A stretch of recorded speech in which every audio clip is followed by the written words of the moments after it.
listening to Radio Sputnik. Telling the untold.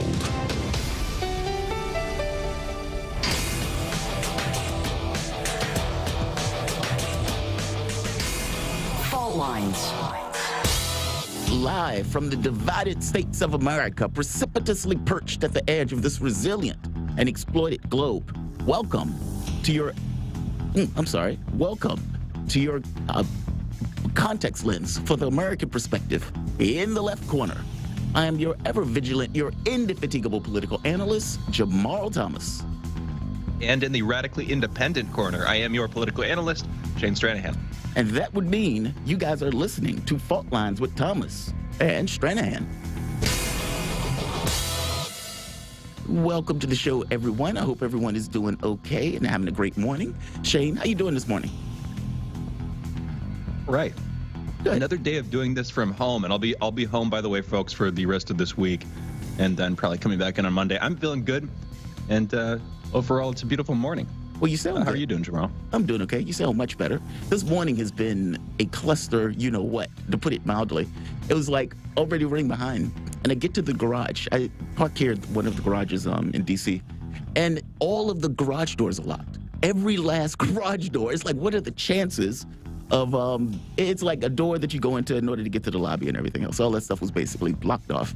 And you can't necessarily, it's annoying when it gets in your way. It's like you're trying to you have something to do in the morning and it's getting in your way. But nevertheless, everything else, healthy, happy, everything else. So. And your car is usually something you want to store securely. Exactly. Usually. You don't want to just leave that anywhere. Exactly. Yeah. It's like there's a parking space that I pretty much get every morning. But this is the first morning where the doors were basically locked. Just very aggravating. But nevertheless, I'm here on time, so I don't have any complaints. And let's get into the headlines. In the news, yesterday in the United States, there were 141,322 new COVID cases reported, along with 1,978 deaths. Over the past week, there's been an average of 85,565 cases per day, a decrease of -1% from the average 2 weeks ago. 59% of the total American public has been fully vaccinated, and 70% of residents have received at least one dose. As of this morning, the coronavirus has infected 48,662,120 people across the United States and has killed 782,826 men, women, and children. And as you guys can probably tell at this point, those numbers are steadily getting higher and higher. The United States has joined a growing number of countries that have confirmed cases of the new Omicron variant of coronavirus.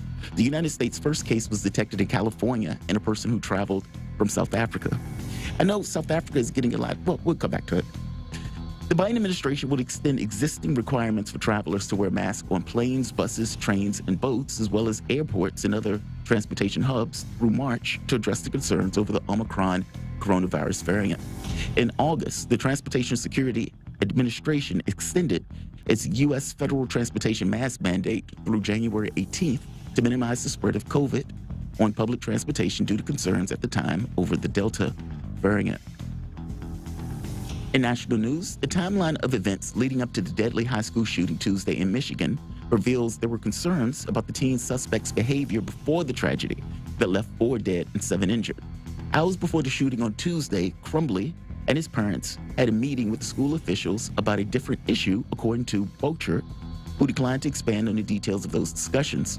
During Crumbly's arraignment on Wednesday, authorities said they found 2 videos of Crumbly's cell phone in which he talked about shooting and killing students at the high school. That's so unfortunate. Alec Baldwin told ABC News he never pulled the trigger of the gun that shot director of photography Helena Hutchins on the set of Rust. The trigger wasn't pulled. I didn't pull the trigger, Baldwin said in an excerpt released Wednesday from the sit-down interview, his first since the October shooting. The House Select Committee investigating the January 6th attack on the U.S. Capitol approved on Wednesday night the report to hold former Department of Justice official Jeffrey Clark in contempt of Congress for defying his subpoena by refusing to answer questions during a recent deposition and failing to hand over documents to the panel. But the panel is also giving Clark another opportunity to appear on Saturday in light of a new letter he sent to the committee stating he intends to claim the Fifth Amendment protection. I was wondering why they didn't do that prior. In international news, a UK court has upheld a ruling in favor of Meghan, Duchess of Sussex, as her part of litigation against a newspaper publisher which reproduced part of a private letter she sent to her father, Thomas Markle, in August 2018. Associated Newspaper Limited had appealed against a previous judgment that the Duchess had a reasonable expectation of privacy, but the Court of Appeal upheld the decision on Thursday. Also in international news, the International Olympic Committee, IOC, held a second call with Peng Shuai on Wednesday and said that the Chinese tennis star reconfirmed that she was safe and well given the difficult situation she's in, and the sporting organization said on Thursday. One of China's most recognizable sports stars, Peng publicly accused a former top communist official, Vice Premier Zhang Gaoli, of coercing her into sex at her home 3 years ago, and has since deleted social media posts dated November 2nd. And in holiday news, we always do this every day, we have ASEM Divas, Business of Popcorn Day, and International Day for the Abolition of Slavery. Congratulations to the last one. Those are your headlines. You guys are listening to Fault Lines with Thomas and Stranahan. Wow. International Day for the Abolition of Slavery and ASEM's Divas. Shane, what are ASEM's Divas? I have no idea what that is. I'm not 100% sure how it's pronounced, but I think it's Assam Divas, and it's a holiday in the Indian state of Assam, celebrating basically the founding of that state, the arrival of the founder and the first king of the Ahom Kingdom in the territory of ancient Assam. I was also curious about that. I'd seen that and had no clue what it was, so decided to look it up. It's trippy though, This is, it's just interesting. By adding these headlines, I keep commenting on the headlines the holidays headlines that we've added. It's not just like random national holidays. It is like semi-obscure holidays from regional parts in other parts of the world, which is just interesting in my opinion. It is in a cool way, kind of. Yeah, agree. It's always weird for these holidays. And then, it's not just the holidays, it's the intensity of the holiday also, right? Like you may have something like Christmas or Thanksgiving that has a huge amount of intensity in the United States, or you may have something like, I don't know, chocolate ice cream day, Yeah, today is simultaneously International Day for the Abolition of Slavery Day and National Fritters Day. Yeah. So I don't know what you do with that combination, but there you go. I'm just saying it's like there's one is super important and the other one is so whimsical. Exactly, literally Fritters Day. That's fritter, I don't know. Hilarious. That's hilarious. The one I wanted to get to with the Omicron variant and the South Africa one, basically, it says the U.S. has a growing number of countries that have confirmed cases of new Omicron variant of the coronavirus, including the United States at this point, which has detected one of the variants in a person in California who traveled from South Africa. Now, South Africa is getting a lot of attention as being, I guess, the beginning of this particular variant. But keep in mind, any place where they find a variant is not necessarily the place where that particular variant came from. It's just so happened where they caught it. There's a difference in those things. I mean, it's very possible that the first case started Timbuktu. You had a traveler who just so happened to either go to South Africa or somewhere else. And just so happened when they were doing this kind of sequencing to figure out whether it was still Delta, whether there was some new variant or something else, they found it. My point is, it's not so much that it came from South Africa. Maybe it did, maybe it didn't. It's more so where they were doing the testing that basically turned it up. And so South Africa is getting a huge amount of attention because they were the ones who were doing the testing. But if you had a situation where the countries or the countries of question weren't necessarily doing that sequencing to figure out what was the genome of it or which variant it was, they would never know. Meaning this thing could have been all over the world before anybody even realized it existed. And, if you think back to the way Delta was, Delta pretty much outcompeted every other variant up to this point to take, I think it was like 90-something% of the cases in the United States. And so we're still in the dark with Omicron, how significant it's going to be, and even what it means from the standpoint of symptoms, severity of symptoms, transmissibility, all of this stuff is still in the dark. What we do know about the mutations in and of themselves give a certain amount of pause and to making it seem to be that much more transmissible. And look, by the way, one case Omicron that we're aware of. But we're up to 1,978 deaths. Now, this number has started to eke up. I think yesterday it was 1,800. I think the day before that, I think we might have been at 12 or something to that effect. But I guess the thing that I'm pointing out is the reason that there's so much consternation that's taking place at this point, even though it's early on in Omicron. It's like, oh, we found one case. It's like, why are these people freaking out? Well, they're freaking out because of the number of mutations that are associated with the spike protein and this question of whether or not the vaccinations are going to continue to have some sort of effect in order to undermine the ability for the virus to put people in a hospital or to kill them. And there's also this thought of, if this is the number of deaths we have currently, what happens or what does it look like if this is more transmissible and that much more virulent in regards to the symptoms that are being expressed? Yeah, I think people are greatly concerned about what's taking place with this, especially travelers. Shane, do you have any plans to go anywhere for Christmas or anything? And if so, have you thought about the Omicron thing? I know when I was traveling once before, when I went on my holiday, the vacation, in my head, it was, don't die on this trip. And I mean, a lot of that had to do, you're in airports, you're in these like packed little areas. You have many people who sometimes they get into a country just by saying, hey, I was vaccinated, but there's no necessary proof about whether or not the person still was sick. Just because you're vaccinated doesn't mean you can't necessarily have COVID and can't spread it. I don't know. It seemed like it was treacherous, even though I still took the trip and I still made it back without having anything. Have you thought about going anywhere this time around? No, I have thought about it. And, I took my negative. I mean, I took my COVID test. The first one came back negative. If the second one comes up positive, of course, that would change any tentative plans. Yeah. But I'm thinking of going like I did earlier in the summer just to see my folks out in the West Coast. I hadn't really seen them. I'd seen them exactly once earlier this summer in about a 1.5 to 2 year period. And, usually I'll see them every year. My aunt and mom and stepdad and just that side of the family. Not overseas, though. But the Omicron variant, I've just been talking to people about it. Mm-hmm. It's one of those interesting things because we have yet another new variant. The Delta was the variant that sort of shook people's expectations up on the vaccine.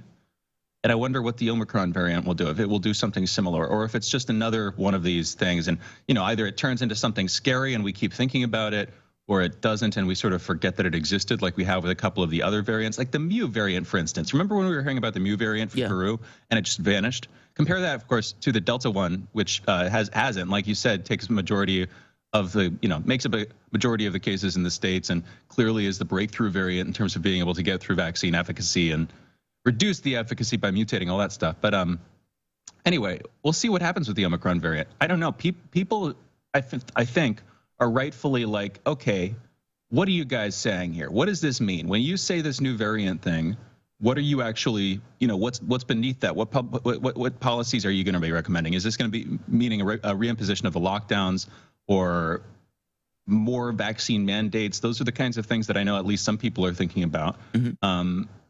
But I guess, I don't know, we'll see what actually the facts are in this case. Yeah. I mean, right now we don't know. Yeah, we're still in wait and see mode to figure out what's taking place. Some people were saying that they thought it had lessened in severity, but I remember other people were basically saying, yeah, we don't know that, and don't necessarily make that assumption. But they're gearing up for hell to break loose, basically. We were talking about this on Monday with Gene Ollinger too, and of course yesterday, just in the meeting after the show, actually, pardon me, it might have been the day before. Anyway, this idea of you want variants that can spread quickly but are low severity, that don't kill people, just because that's more like the common cold. It's more like what we're used to. So if that becomes the disease, then okay, we can cope with that. Mm-hmm. Even the long COVID stuff.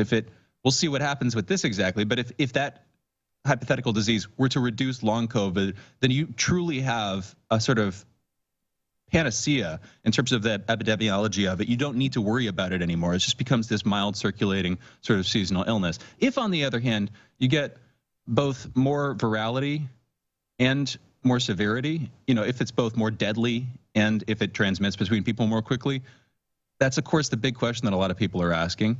And then what comes to my mind, of course, is with Delta breaking through vaccines, is this just going to be another one of those cycles? I don't know. I was looking into the sources of the Omicron variant. They still don't know exactly where it came from, and it seems like they're trying to figure that out as they're analyzing it. But they're hypothesizing, did it come from like an animal?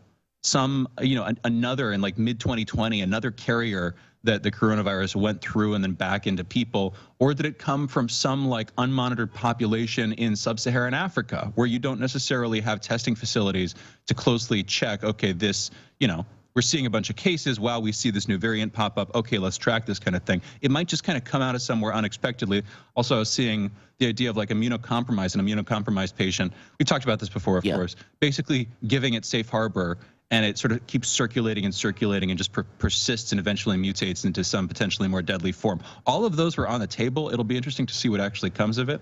But I don't know. What I do know, and I just want to address, is the sense of like, well, there's another variant. I don't know, among a certain subset of the population, the sense of, I don't know, almost convenience that of the timing or something like that. Because I think this has come up in conversations recently, right? I think you've heard this even. I think a guest brought it up sometime in the last couple of days. Might be misremembering. No, but you know what I'm talking about, Jamarl? No. What you mean? You said convenient for some groups? Explain. Yeah, it was either on this show or the Backstory that I think somebody brought up the idea of the timing of the introduction. I think it was a caller actually on the Backstory. Pardon me, it wasn't on this show. I was co-hosting the Backstory the other day. About the timing of this variant, where basically it was on Friday that we first heard about it. And in terms of the information, there was something about the timing rolling out during the weekend. I heard somebody make that case, and I've seen other people make that point online, which for me is interesting to note, just as a sort of like sociological thing. Again, people, when they're looking at this, it seems a lot of people are getting increasingly distant from it. And we'll see if you get a particularly severe variant like Omicron, for instance, if it gets worse and we see that it's actually pretty bad, some of those people might go across to the other side of the camp. But I'm trying to sort of do an occasional litmus test on where the public is at with their sort of COVID hesitancy or something. You know what I mean? Yeah. And I don't know. We'll see what happens with it is my point. Just commentary, just observations. No worries. I totally understand that. I mean, yeah, man, it's going to be interesting to see what happens. I mean, it is somewhat disconcerting that we have this number of deaths. We're almost back up to 2,000 dead at this point. So that's not necessarily the greatest thing in the world. And yeah, I mean, at this point, we're just trying to figure out what is this going to look like going forward. Do you think they're going to ever put back in something like lockdowns or something like that? It just seems too politically onerous to do something like that, even if the number of deaths goes up. I mean, we got back up to like 3,000 deaths, and lockdowns didn't even come into the conversation at that point. So I get the feeling that that's not necessarily par for the course. I guess maybe it determines on if the vaccination get to the point where it's not even, I don't know. I mean, it just seems so politically damaging at this point to even go that route that I have a hard time seeing anybody put through any kind of lockdowns or anything like that. But look, at this point, we're still in the air on what this is. At this point, we're still in the air. I mean, with the lockdowns, I don't think we're going to see anybody try to put those in unless or until we have significantly more deaths per day, like in the range of 4,000 to 5,000 deaths per day or something like that. Or you could see regional regional cases spike.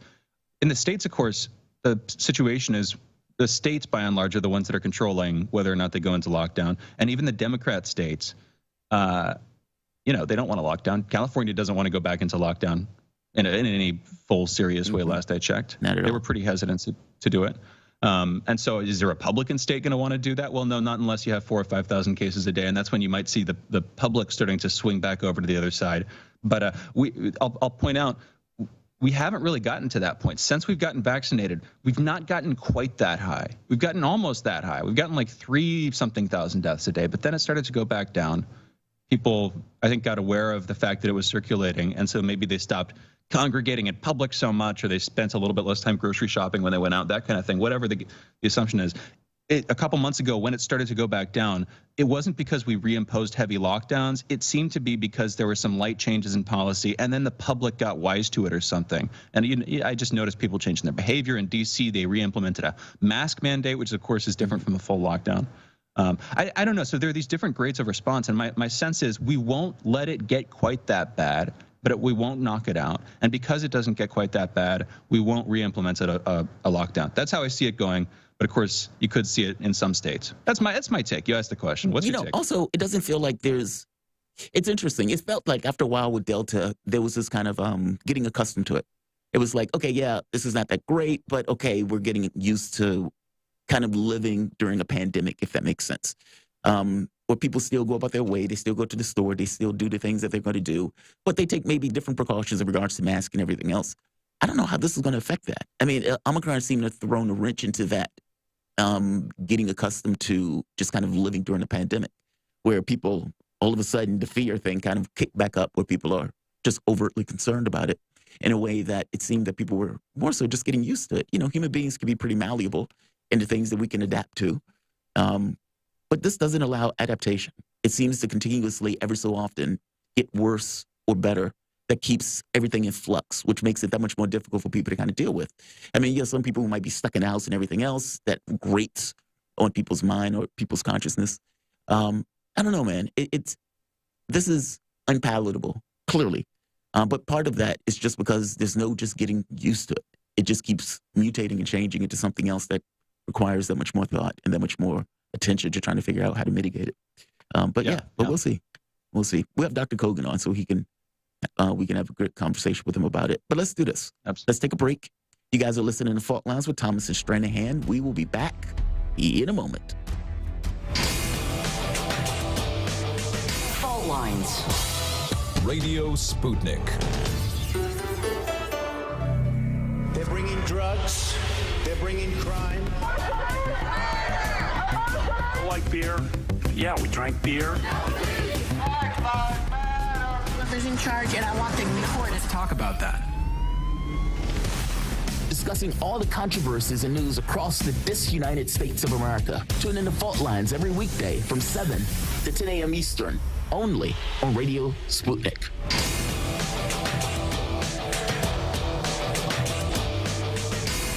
Fault Lines.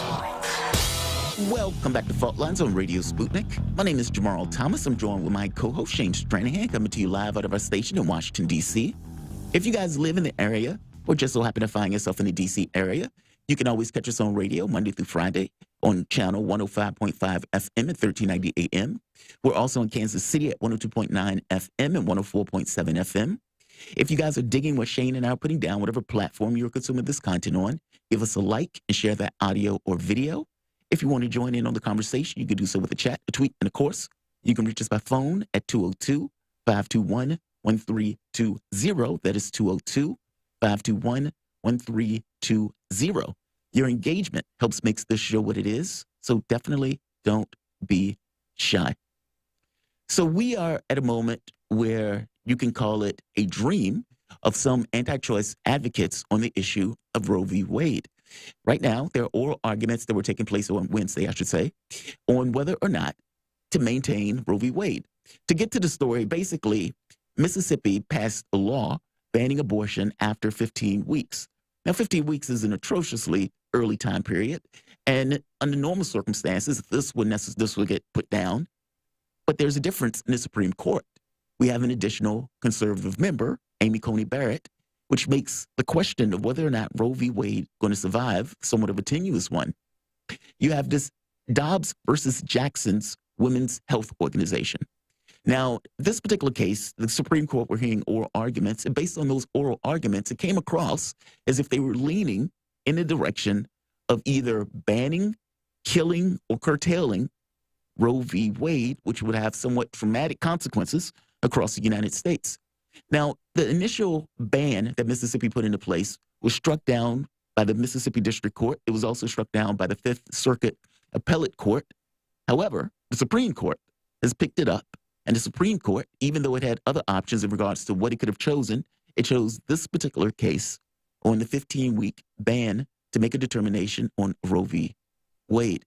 The reason that the other courts basically killed this particular ban for Mississippi had to do with the precedent that was set over decades for the previous Supreme Court. Basically, that a woman could get an abortion up to the point of viability. And with certain modifications that have taken place in that court precedent or in the Supreme Court's precedent that was set over those decades, they've modified it slightly where you can put in certain restrictions or you can put in certain things that you would want the woman to do. But all intents and purposes, or for all intents and purposes, Roe v. Wade has been upheld all the way through, going back to the 90s. So the question, at this point, it's what's going to happen. You have Kavanaugh, you have Amy Coney Barrett. You basically have additional members that are on the right, many of which are perfectly okay with getting rid of it, or at the very least believe that they will be okay with dealing with it. And the question becomes Kavanaugh. Kavanaugh, when he was under court or was being questioned on whether or not to be added to the Supreme Court, made the point of saying Roe v. Wade is basically settled law. Well, he's Supreme Court. He's going to be there for the rest of his life, regardless of what he told Congress in regards to Roe v. Wade. Doesn't mean anything, considering he is basically on that bench. He can make whatever choice he wants, and that choice will basically exceed to the rest of the country. The catch, or the question that comes out, is what are they going to do? Are they going to kill Roe v. Wade? Are they going to curtail it further? What are they going to do? Either way, based on the questioning, it seems as if Roe v. Wade is going to get curtailed in some particular way, if not outright killed.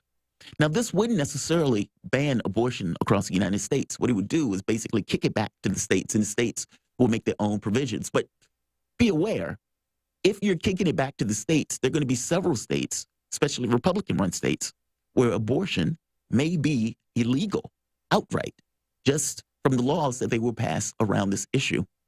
Believe it or not, there is a dark horse in this that is praying that this goes through. Absolutely and entirely praying that the Supreme Court goes too far and the Supreme Court guts the woman's right to choose. And it is not the people who you actually think it is. Yes, you may have some Republican lawmakers that may want this. Yes, you may have some states. I mean, keep in mind, the entire reason that these laws are passed is because what the Republicans know in those various states is that they have a Supreme Court that is conservative. If you keep passing laws, even if those laws get struck down in district and appellate courts, with a conservative Supreme Court, it gives them the potential to basically make new case law.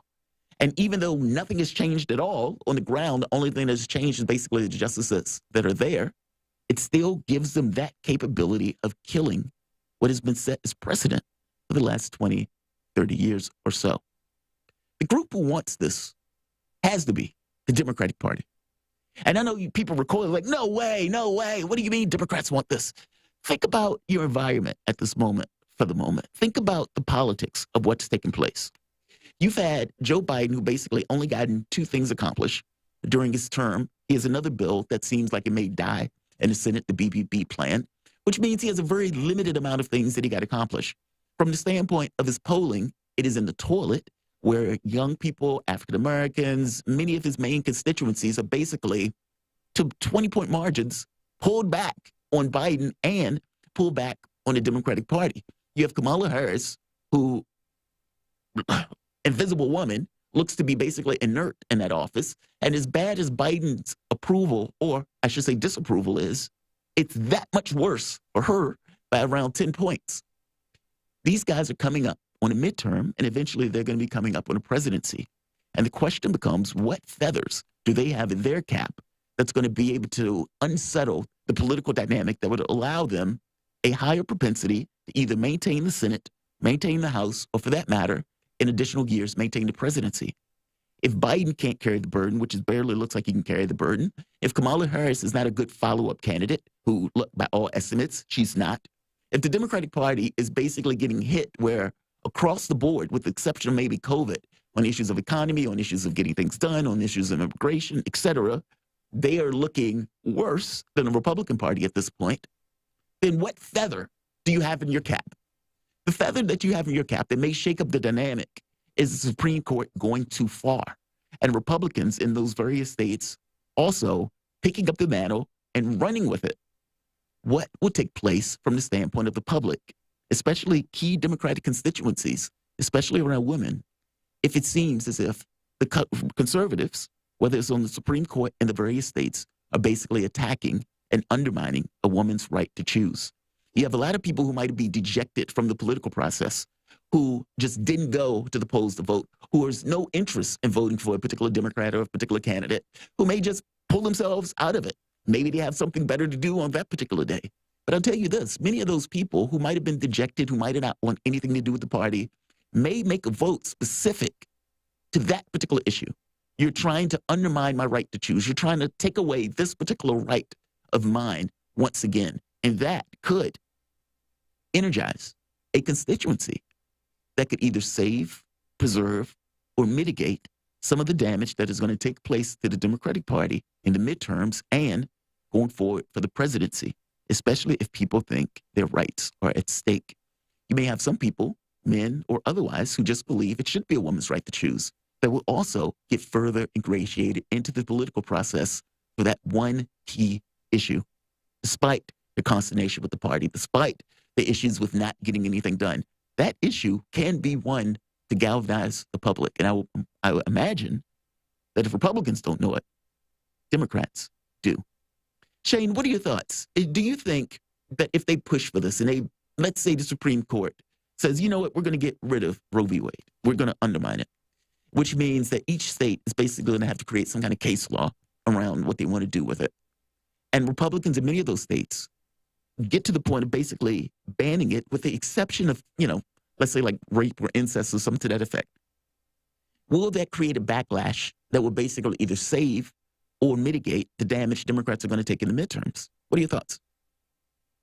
I think the Democrats would definitely try to make hay on it. And I think that it would be a very viable strategy, and it would probably be their most effective one if that were to happen. But then the question also comes to mind, how would Republicans feel? Because I'll go to Austin for a second. You know, former Fault Lines producer, Austin Pelley, he's a Catholic, but also, and I think, you know, as a part of that, but also just politically, very opposed to abortion. But I think it's tied into religious beliefs for sure. The point is, if that were to happen, if Roe v. Wade were to get overturned, he would probably see that as a victory. He'd probably be pretty happy about that. And I'm pretty sure that there's like a substantial cohort of, you know, specifically religious conservatives, but just Republicans across the board who would be similarly, oh, they'll be jazzed up about it, vitiated or whatever. Yeah, they'll be super happy to see it, and so we'll see what that turns into as well. I think it adds political momentum to both sides. It sort of accelerates things in this interesting way. And right there, just in the pure political dynamics of it, just in the pure political dynamics, that's what I would say about it. See, I don't think it adds it to both sides. I agree with you that there are going to be certain people who are basically jazzed up at it, like, yes, we finally were able to accomplish this. I think what it boils down to, though, is from the standpoint of majorities, there are clear majorities in this country for preserving Roe v. Wade. It's not even close. Like, you know, you're going to get a contingent who definitely wants to get rid of it. Fair enough. And that contingent are the ones who are basically making laws and kicking this to the Supreme Court. But I think when you get to the kind of majority of people, especially women, especially lefties or even middle of the ground centrists, whatever, they don't want that to go anywhere. It's been so settled for so many years that it feels weird and almost like existential on some level to some people that is going to be undermined, or that they get rid of it. I think it's going to jazz up or create, at the very least, it's like sacrificing a knight. You know, it throws a spanner in the works. Whereas something was this kind of traditional way of going forward where it seems like Democrats were just going to lose all sorts across the board. This creates a wrinkle that wasn't there prior. Meaning, if nothing happened, let's say this wasn't so. Honestly, if I was a Republican, my thought would be, don't do it. Don't do it. Because you have the opportunity. Because you're worried about them getting too, yeah, I get it. Yeah. Getting too motivated, getting too, okay, we got to beat these guys. But what if it just gets weakened? What if, because there's this idea specifically John Roberts came up with, where he'd have to get one of the conservative justices to side with him on it. But the idea is preserving some of the constitutional rights while getting rid of some of the others. So ending existing protection for a woman's abortion decision before viability at about 23 weeks. Also letting states ban abortion at about 15 weeks of pregnancy. That's what Mississippi had done in previous cases before justices. The idea being you weaken it, you don't completely remove it, but you weaken it slightly. That might be a middle, we'll see what actually happens. Like you just keep chipping away at it. I don't know what that would do. Yeah, because I don't know if that's a big enough blow for Democrats to really effectively rally a whole campaign around it. That's certainly a big deal, but you see what I'm saying. I don't know if it's quite as big a deal as a full revocation or repeal. No, that's a good point. Like if it's weakened, but not necessarily killed. And at the point, I mean, because look, if it's, I mean, they were able to weaken Roe v. Wade in the first place, allowing them to put in like a transvaginal ultrasounds and all of that stuff associated with it, but they didn't necessarily outright repeal it. I agree with you on that. I think the outright repeal is the thing that may create a certain amount of energy and a certain amount of existential angst in the public that may create kind of a loophole in regards to the way things are going in the midterms. But you're right. If it's not an outright repeal, is it enough for them to gain energy and make hay out of? And I don't necessarily know if that's a yes. Yeah, that's a good point, Shane. But let's do this. We have a guest on the line. You guys are listening to Fault Lines with Thomas and Stranahan. We will be back in a moment. Fault Lines. You're listening to Radio Sputnik. Feeling kind of blue, but maybe also kind of red, and kind of purple, and kind of alone? You've got a friend on Radio Sputnik. Tune into Political Misfits from 12 to 2 Eastern Time, Monday through Friday, for news, politics, and culture without the two-party bias. Catch us daily on 105.5 in Washington, D.C., or 102.9 or 104.7 in Kansas City. Or find us on Twitter, Facebook, YouTube, Spotify, or wherever you get your news.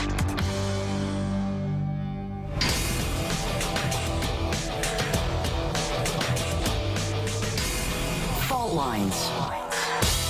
Welcome back to Fault Lines on Radio Sputnik. My name is Jamarl Thomas. I'm joined with my co-host Shane Stranahan, coming to you live out of our station in Washington, D.C. And so as we were talking about earlier today, we're dealing with the Omicron variant. This is a new variant that basically was found, not necessarily originated, but definitely found in South Africa and basically found itself spreading to the rest of the world. We have a new case here in California where we detected the first case. And right now, it's somewhat of an unknown. We know that there are multiple mutations associated with it. On the spike protein, that's basically the protein that's responsible for it hooking into the cell, this kind of lock and key mechanism. But it's unclear whether or not the symptoms are worse. It's unclear whether that denotes a higher transmissibility. It's also unclear on issues of long-term COVID, or for that matter, whether the set of illnesses, this kind of rogues gallery of illnesses that are associated with COVID, are any different from Omicron as opposed to some of the other variants. To have a conversation about this, going forward, we're joined with Dr. Mikhail Kogan. Dr. Mikhail Kogan is medical director at the George Washington Center for Integrative Medicine, associate professor of medicine at George Washington University, and founder and executive director of the AIM Health Institute, a Washington, D.C.-based nonprofit delivering integrative services to the underserved. Dr. Kogan, welcome to the show, man. Thank you for joining us. Thank you. I'm curious, what have been your biggest concerns with Omicron? I think all of us had some notion of a concern that there was going to be another mutation or another variant, just because it's kind of what viruses do. But based on the literature that has been coming out recently, what has been your biggest concern surrounding this particular mutation? Well, let's start with something light. I think right now my biggest concern has been crazy stock market that completely overreacted to the situation. But, on a more serious note, there's just too many unknowns. I think the biggest concern really is that it's expected that the virus is going to be highly transmissible, probably going to outperform, so to speak, Delta very quickly, and will become a major strain, if you will, dominating the rest of the strains and, pretty much the entire pandemic. But so far, there's one particularly a positive sign, which is not only that no one died from this particular virus, but no one had an organ failure. So which means that the symptoms not just extremely mild, they're basically flu-like exclusively. As, of course, we've talked over a year, the prior variants, especially the Delta, caused a lot of organ failure, the lung problems, breathing problems. And as the breathing problems progressed, the lung failure was causing significant mortality. This strain so far hasn't really shown that. Now, of course, this basically all the data we have so far is from South Africa, from a few hundred patients, and majority of those patients were younger, healthier. Generally, population of South Africa is much younger on average than U.S. population. So will that translate to a difference here in America? That's hard to say until we're going to see data. We won't know. The first case that you pointed out in California seems to be also very mild and actually quickly improving. Mm-hmm. So, again, I'm in a way hopeful because generally speaking, I think even a couple of weeks in, not seeing a single case of severe illness is very reassuring. Of course, it's too early to be sort of celebrating. Yeah. Because, well, in a way, let's look at this in two separate ways. Let's do a little bit of a mental experiment. I think it'll help our listeners. So let's say that the variant is worse than currently portrayed. Let's say that the mortality will be, say, 1%, for example. And let's also say that this virus will quickly dominate everything. So this would be the worst case scenario. We basically, in the next probably a month to 3 months, will go back to where we were about a year ago at this point, right? Because it'll be a little bit of a lag. And just like last year, early next year in January, we will be hit hard again. Not just with the total number of people who are sick, but with the severity of illness, hospital admissions, system will get overwhelmed, et cetera. So this probably is the worst case scenario that can be portrayed.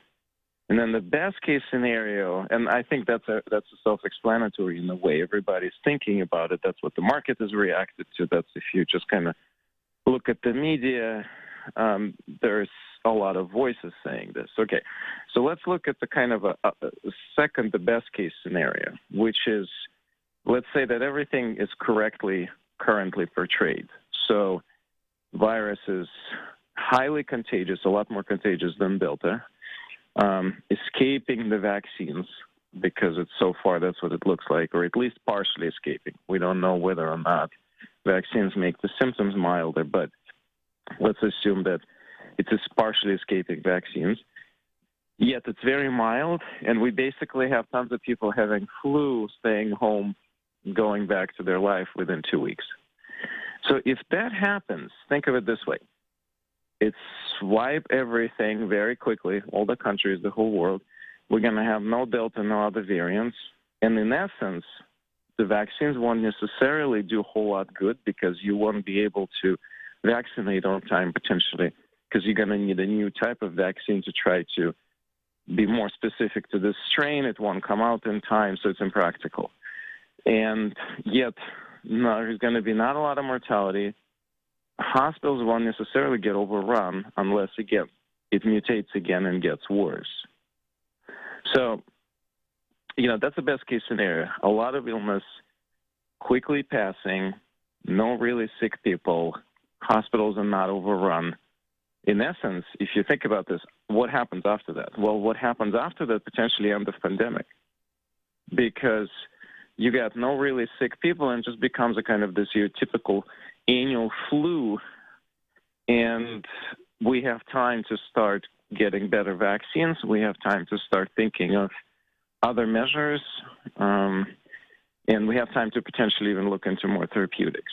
Because again, and in some sense, if everybody gets it at that point, then it becomes like the herd immunity approach or something like it becomes a lot more reasonable, I would say. If 95% of the population, 99 plus, whatever, can get the disease, can get COVID, this new Omicron variant, that, this hypothetical sort of better version of it, you could get that. They could theoretically get some partial immunity to it. It could pass through. They wouldn't suffer any serious illness. And again, that sounds like the best case scenario. But wouldn't it theoretically just mutate again? I mean, if enough people are catching it to get immunity to it, that might prevent it from mutating. But the fear is, for a lot of people, even if it's less severe right now, if it's just as virulent, and you get some group of people that get a similarly contagious but more severe version of this disease, what's to prevent that kind of thing from happening, and even in that best case scenario that you were laying out there, Dr. Kogan?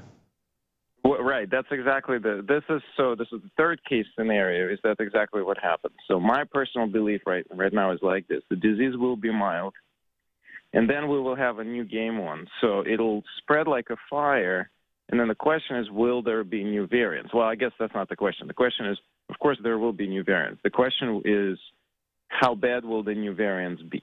That's the real question. Mm-hmm. And because we're all going to get sick, in essence, we're all going to get vaccinated, right? And in some way, then who knows what the new variant's going to be in terms of the severity? Because if you already have a partial immunity, you won't get really severe illness. So the biggest concern in the past with Delta has been simple. If you're not vaccinated, you get hit by this disease, your chance of getting really sick, I'm not talking about just sick, I'm talking about really sick, were pretty significant. If you were older, if you had pre-existing conditions, your chances were much higher. But regardless, if you even didn't, you still had a pretty decent chances of getting really sick. Now, if this new variant completely swipes and everybody get it, then think of it this way: Delta is going to go away because we're all going to have. Well, it's not going to go away completely, but we're all going to get some partial protection against it. I'm not saying it's necessarily a good thing because, as you said, again, it could mutate again and again and et cetera. What's particularly concerning, I think, in this whole scenario out of all of this is that how many mutations this particular variant has. What it tells us is that it's mutating multiple times, ongoing rapidly, and then the pool with different mutations gets selected based on particular characteristics. But if you can have 50 mutations in one particular virus over, what is it has been? Well, let's say just 2 years. Let's round this up, right? That's pretty scary in itself because it means that you have frequency of mutations so, it happens so frequently that they accumulate because they carry some advantage for the virus. And there's, at least theoretically, we won't have any end to it. So it's going to keep mutating, and it's going to be another game. So in some way, the panic, I don't think panic is appropriate right now. The panic is probably about what's going to happen 6 months from now, what's going to happen a year from now. It's just everything is now way more uncertain. And not necessarily because a lot of people are going to get really, truly sick, but because we now pretty much sure, which, by the way, we've talked about this for the past 2 years. I told everybody, this is not going to be short run. We're going to be with this virus probably now forever. And oh, wow. the question is, how do we adjust to it? No, we talked about this. Remember? Yeah, just a reoccurring thing, kind of like a cold or something to that effect. That's it. And so the question is, how cyclical is this thing going to become? What will be our tools? Unfortunately, the Merck drug, as an example, is just not as good as the initial studies showed. Will the Pfizer new drug be highly effective? Currently, they're still saying it's 89% effective against severe illness. Will it be against a new variant? Who knows, right? There's so many unknowns. We don't even know, in essence, clinical course of this illness on average just yet with the new variant. Because, like, what's fascinating clinically for those of us on the front line is that it seems like every variant coming out in a slightly different disease. I have, in no one's history here, none of the currently practicing physicians, we had a virus that would come in and start presenting different clinical scenarios every couple of months. It's a totally new situation. That just doesn't typically happen. Yeah. I mean, how will we respond to it as a physician? How will we respond to it as a society?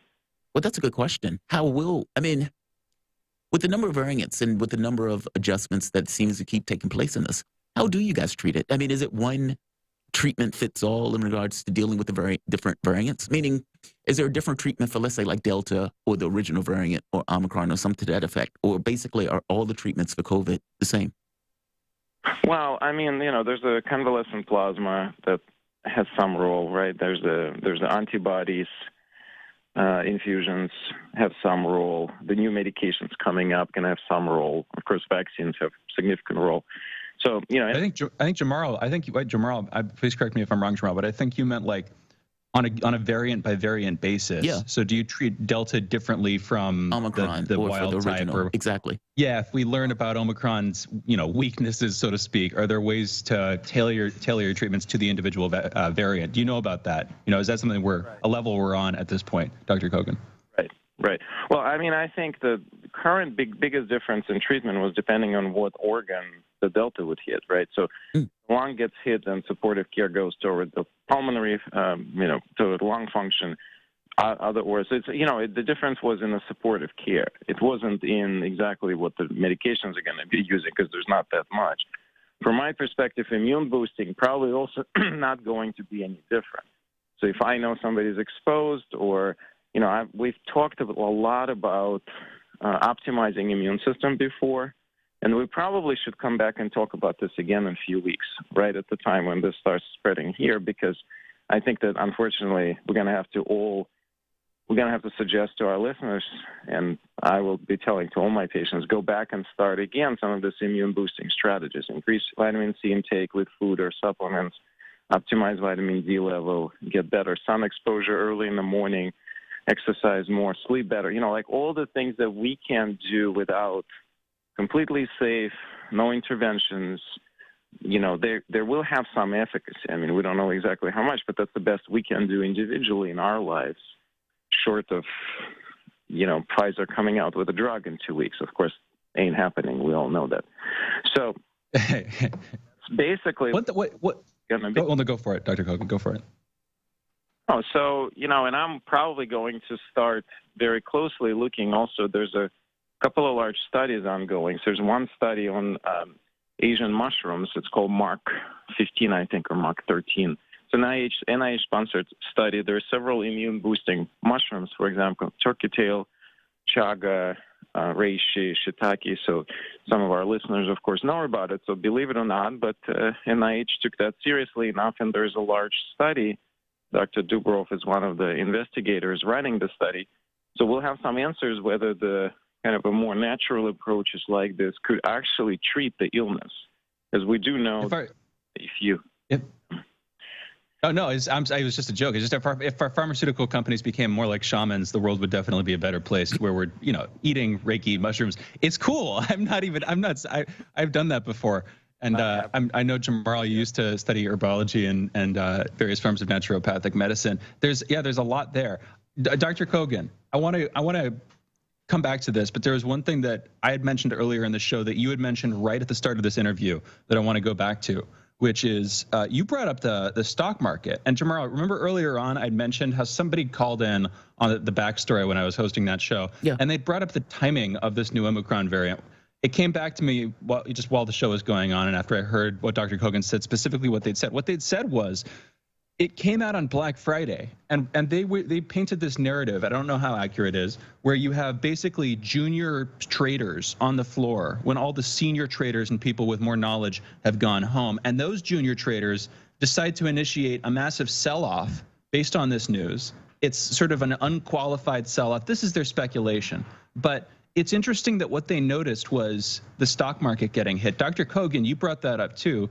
You say it's not in proportion, and I'm seeing articles now sort of cautioning, trying to get people to realize, hey, this might not be as dangerous as everybody's sort of thinking it is. Actually, my guess is partly some editorial boards getting word, hey, the stock market's kind of it's speculative on my part, but the stock market's kind of taking a hit right now. We might want to calm things down slightly. We might need to just shift the narrative. I know that's outside of your bailiwick, doctor, but the stock market getting hit, that's out of proportion, to be clear, to the virus as you're seeing it portrayed right now, right? In other words, the virus isn't as severe as the stock market's taking it to be, Dr. Kogan. So, part of me, the reason I brought up those two scenarios is because I wanted people to think about them for themselves as we start getting more data. I have a feeling that in a way, this may be the best news we've had. Because if the virus indeed very mild and it's going to take over and for a while will become the only variant basically, or the predominant variant, sure, everybody going to get a flu-like symptoms. So what? We all get colds every year. We're not asking the questions about it, right? So the fear, it's a fear. The fear is what's going to happen after. Will it mutate more? Will it basically be more severe than currently in South Africa? Maybe American population is sicker. I mean, those are the reasonable questions. But if indeed we're going to see what's in South Africa here in America, it may be a very good news. At least it will give us a break because the hospitals are not going to get overrun. They may get a lot of calls. The doctors could, going to get swamped, and the healthcare system will have to take care of mildly sick people. That's not a big problem. This happens every year. So the question is, what's going to happen after? But, that's really not a cause to panic because if we get another 3-6 months before the new variants show up, again, it's time. That's what we need. We need time to try to figure out more strategies, more treatments, figure out new strains of vaccines or new forms of vaccines, which, trust me, I mean, both Moderna and Pfizer said they're working on.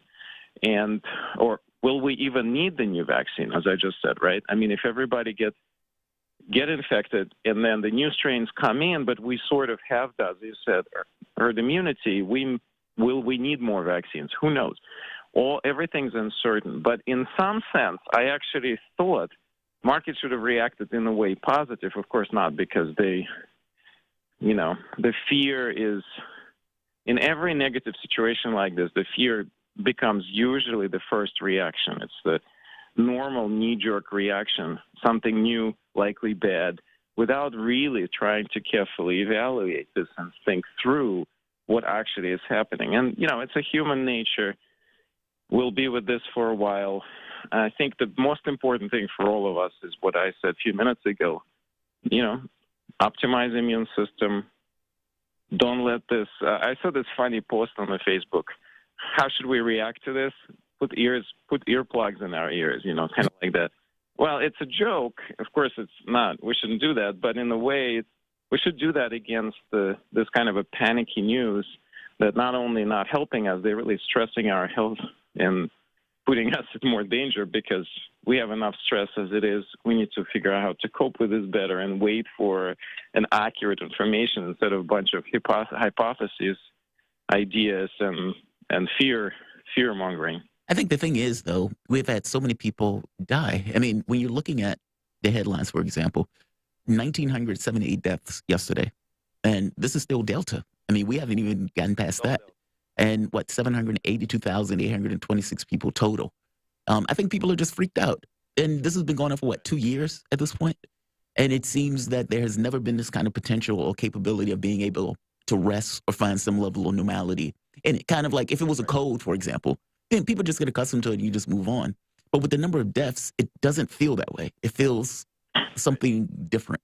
And I think maybe that's... Well, uncertainty invariably creates an internal unrest. Call it fear, call it anxiety, whatever. But it's definitely not a positive emotion. What I'm trying to say is that I have some internal hope that this may actually be way better news than anybody currently portraying. And I hope I'm right. I hope you're right, too. Optimist by nature. I understand.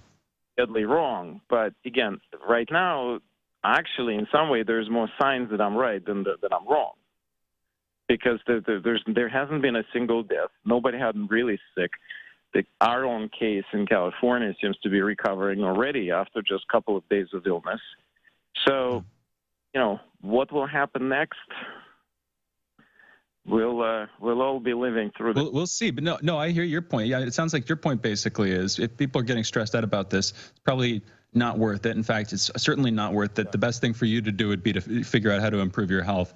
And largely that means not buying into a narrative that you're suddenly, going to die or that this is going to turn into some spiraling out of control thing. Because that kind of thing can freak people out. But of course, there's also the matter of fact reality that people would be concerned about, which is, okay, what if this is worse? What if this does turn into something bigger? But from what you're saying, of course, doesn't seem to be that way. Like you said, Dr. Kogan, we've got to get you back on sometime soon when this is sort of circulating more widely. And once we learn a little bit more about it, just to have that immune conversation again. And I'd be interested to hear more about the study that you said the NIH was doing into those mushrooms. Dr. Kogan, thank you for joining us this morning. Welcome. Thanks, guys. Good. Hey, thank you. And for those listening, that was Dr. Mikhail Kogan, medical doctor at the George Washington Center, medical director at the George Washington Center for Integrative Medicine. Check out his work, Dr. Mikhail Kogan's work, at healthaim.org. That's a Washington, D.C. based nonprofit delivering integrative services to the underserved. You're listening to Fault Lines with Thomas and Stranahan. We are going into a break. We'll be back in a minute with headlines and the last hour of this morning show. Be right back.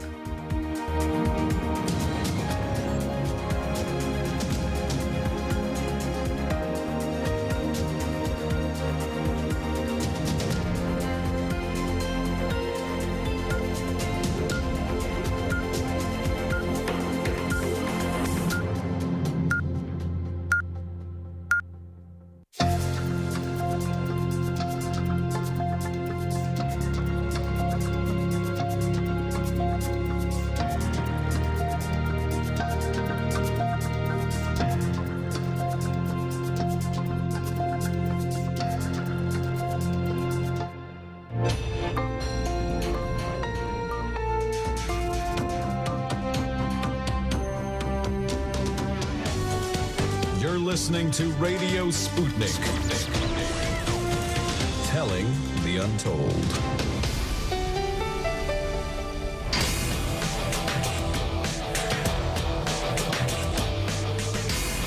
Fault lines.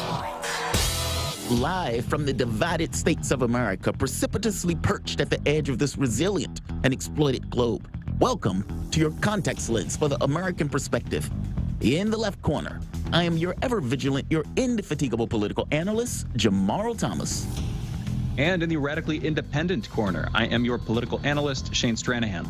That would mean, more likely than not, that you are listening to Fault Lines with Thomas and Stranahan. Right on. Always Also, a good conversation with Dr. Kogan. Totally. Yeah, he's always great. Just a quick correction, too. People who listen would notice this sort of thing. I said the last hour. It's not our last hour. We've got 2 more hours this morning. Mm-hmm. That is just a pure sheer force of mental habit. Go for it, Jamarl. Yeah, you were like ready. He was like, I need to get out of here. He was like speeding up time. No worries. It's always a little weird when you're like not in studio. Just in general, like it's hard to kind of get your head in the right space. But no worries. Yeah. Everybody knows. Yeah. It's two more hours. We're still here. But let's get into the headlines. In the news, yesterday in the United States, there were 141,332 new COVID cases reported, along with 1,978 new deaths. Over the past week, there's been an average of 86,565 cases per day, a decrease of -1% from the average 2 weeks ago. 59% of the total American public has been fully vaccinated, and 70% of residents have received at least 1 dose. As of this morning, the coronavirus has infected 48,662,120 people across the United States and has killed 782,826 men, women, and children in America. The United States has joined a growing number of countries that have confirmed cases of the new Omicron variant of the coronavirus. The United States' first case was detected in California in a person who traveled from South Africa.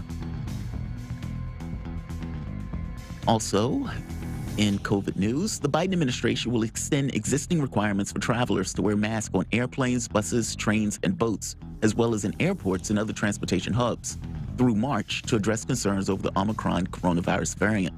In August, the Transportation Security Administration extended its U.S. federal transportation mask mandate through January 18th, quote, to minimize the spread of COVID-19 on public transportation, unquote, due to concerns at the time over the Delta variant.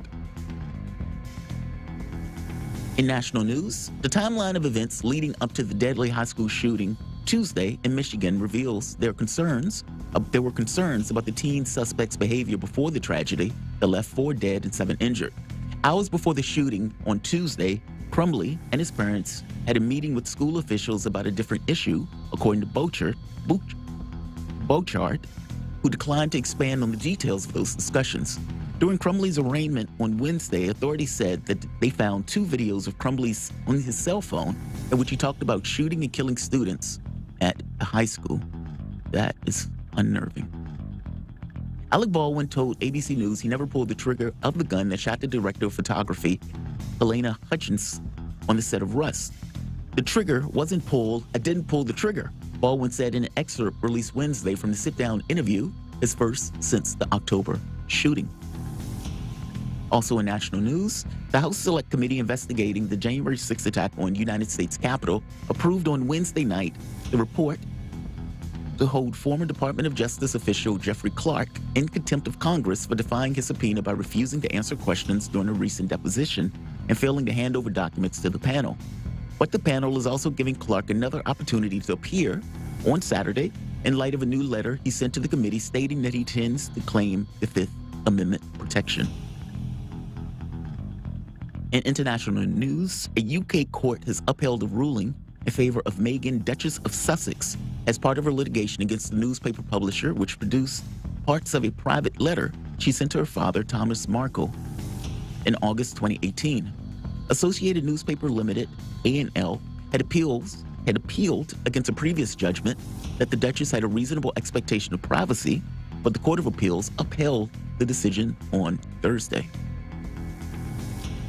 The International Olympic Committee, the IOC, held a second call with Peng Shuai on Wednesday and said that the Chinese tennis star reconfirmed that she was safe and well given the difficult situation she's in, the sporting organization said on Thursday. One of China's most recognizable sports stars, Peng publicly accused a former top Communist Party official, Vice Premier Zhang Gaoli, of coercing her into sex at his home 3 years ago in a since deleted social media post dated November 2nd.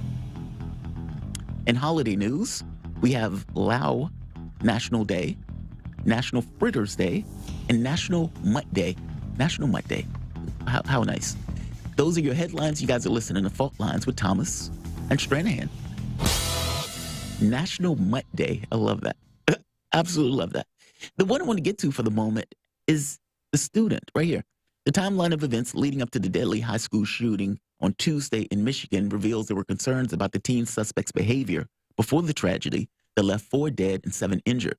Hours before the shooting on Tuesday, Crumbly and his parents had a meeting with school officials about a different issue, according to Bochert, who declined to expand on the details of those discussions. During Crumbly's arraignment on Wednesday, though, authorities said they found 2 videos on Crumbly's cell phone in which he talked about the shooting and killing students at the high school. That's a big deal. Now, we've had so many school killings and shootings in the United States at this point that any student that is showing or exhibiting those type of, let's say, issues should be probably isolated on some level, or at the very least should have some level of investigation going into it. Now, to be fair to the school, even though they found the videos, they didn't necessarily say they found those videos before the killing took place. So fair enough. But it is somewhat disturbing. Why do you think we have so many of these as opposed to other nations? I mean, this seems to be an epidemic, and it seems to be an epidemic in a way where we just get accustomed to our kids being in a war zone like this. What are your thoughts? That's a difficult one. Yeah. I think partly we have so many because we have so many and people imitate other people, but that doesn't solve the first problem. That's like, okay, now that the chicken is there, you have the egg or something. It doesn't solve why evolution selected for either of them in the first place here in the States, so to speak. Just very weird to me because this doesn't seem to be something that takes place in other countries or other developed nations. Yeah, this seems to be specific to us. Explanations that people reach for, in my opinion, tend to fall flat. Like people used to go to video games, and now that's pretty passé to try to reach for video games as an explanation for why people shoot each other up. Partly because people play video games all around the world, and yet this is only a problem in America. I think a little more, familiar and probably more on point, but still not enough, in my opinion, is America's quote unquote gun culture. But there are other countries with like quite a few guns too, and they don't have school shootings. There are other countries with similarly high rates of gun ownership, Canada, like Bulgaria, Canada, and there's some countries in the Balkans that I need to go and look. And again, I need to go check, but basically they don't have school shootings. There are a few that are on our level, and they don't have the same thing. So at a certain point, I'm left scratching my head. I still don't feel like we have a useful explanation, and maybe there's not going to be a single one, and we're just going to scratch our heads forever because after all, it's a bunch of factors coming together. But I don't know what those factors are exactly. It's not good, though, to be clear, obviously. What do you think? What do you think? So I have somewhat of a class-based analysis of this stuff. I mean, I had a conversation with my aunt the other day, and my aunt, it was like, she said, hey, do you think that Biden should be giving all of these kids money? Now, these are always interesting conversations to me, right? Because it reeks of, well, I don't make $15 an hour, so that person shouldn't make $15 an hour. Basically, like a crab type of thing where you're like pulling everybody down because you're not doing it, as opposed to, well, I should make 15 and that person should do better. Meaning instead of both of us should do better, it's that person should also take the blunt end of the stick. And the point I was trying to make to her was, because she would immediately complain about Social Security, saying Social Security is not enough to live off. It's like, so wait, so why should I have to pay for these older folks, but you don't necessarily want to cover the kids? It's this type of kind of conversation. But her thing was kind of like, these kids, the point I tried to make to her was that your kids on some level are your future. Meaning whatever you think your society is now and whatever your society is going to be later, on some degree, is going to depend upon how we treat our kids.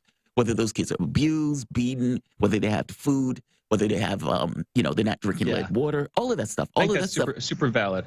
That's super valid. Intricately related to those kids. And if you have a country where the majority of the kids or half are poor, if you have a country where these kids, some of which are walking through war zones, many of which don't have the things that they need. Well, what kind of world do you get after that? I mean, if you're looking at like Europe or Canada, those countries have health care. Those countries have sort of safety nets. They have these kind of welfare states that create this kind of floor. And no, by no means is it perfect. But the United States is just on a whole nother level on that stuff. And so I don't necessarily know if it bleeds through. We have it bad compared to a lot of the other developed nations. And yeah, I think in the States, there's this combination. I'll put it like this. I'll start with a pattern interrupter, something like that. Inside baseball, engineer Andre is out of the studio, and engineer Saul is filling in for him. Usually engineer over on Backstory. Engineer Saul sent over this link. This was the survey from last year looking at the family conditions, basically how well children are brought up in different countries. I'll put it like that. Mm-hmm. You know, looking at the health and the cost of raising them, and happiness and safety, things like that. And the U.S. came in with like a failing grade on almost all of those counts. Like half of the counts, it was literally failing. Overall, it scored a failing grade on this stuff. Just, you know, quick sort of survey analysis, but it gets to the point, which is the U.S. has serious problems with. Again, I could go through the things that I was just bringing up. We can start with education. Clearly, our education sector, COVID hasn't exactly helped things, but our education system has had numerous problems that people bring up constantly for decades now, literally from kindergarten, pre-kindergarten, through Boy Scouts, all the way through middle school, going into college, that puts people into a position where they're basically indebted. There's not a lot to look forward to for a lot of people. In terms of health, clearly, America has serious health problems. Obesity, including among the young, the quality of food we eat, and the amount of time that people spend outside and exercising, compared to a lot of other countries, developed countries, we're just terrible. And I could go down the list. We're failing in all these different ways. And then layered on top of that, that sort of fits into your class analysis, Jamarl. There's also just this kind of disaffectedness that people started to notice, I think, with the whole suburbia thing back in the 70s and 80s. There's this degree to which people aren't part of like active living communities. Mm-hmm. And I don't mean to say everybody in every other part of the world is part of a village or something like that. Clearly not in, you know, Europe or whatever. You're going to have developed things. But there's a difference. And I don't know, there's this degree of disaffectation that I don't know that I have time to go into, but I assume people kind of get where I'm going at with it, where people often live in places where they don't know the people they live next to, and there's no real intent to build up that sense of community. And you layer all that stuff together, and I think we just have the unique conditions for it. And I guess that's my thing, is it's not one factor, it's kind of all those thrown together. Your class analysis is spot on. I think what Saul was putting into it there was right. I think it's leading in that end, and the other stuff probably plays into it. And then the fact that we have guns around certainly doesn't help, right? Yeah, you add in a ton of guns on top of it. I like the disaffected one. I mean, because it kind of gets to this.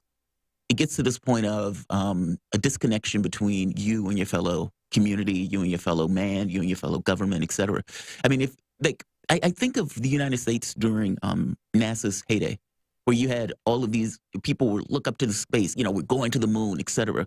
And you have all of these people who had this kind of scientific methodology of the world, who wanted to be a part of it, and who in some respect almost saw NASA as a world, you know, there's one small step for man, one giant leap for mankind.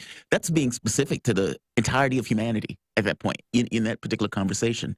And so, I don't know, it seems that we are, it seems that we are missing that. Like, that part doesn't necessarily seem to be a part of it anymore. Like, if you wanted to grow up and you wanted to contribute, and you wanted to contribute in a way where you felt connected you to the plight of the world, and to trying to make the world a better place, and to kind of reach the boundaries, where do you go with that? And, you know, if you're working in a company, you're working for somebody's profit, I don't know. It just seems like the things that would have allowed us to have this kind of larger connectivity to life, and this larger connectivity that we were contributing in some particular way to the world as a better place, is not entirely intact in the way that it used to be. People are just kind of living for themselves. And maybe that's an ideological thing. Maybe that's something that's bred into you from cultural affect in this country. I'm not sure. But when you're adding guns to that, where everybody's out for themselves, yeah, that's looking pretty treacherous at this point, not to mention a rough upbringing.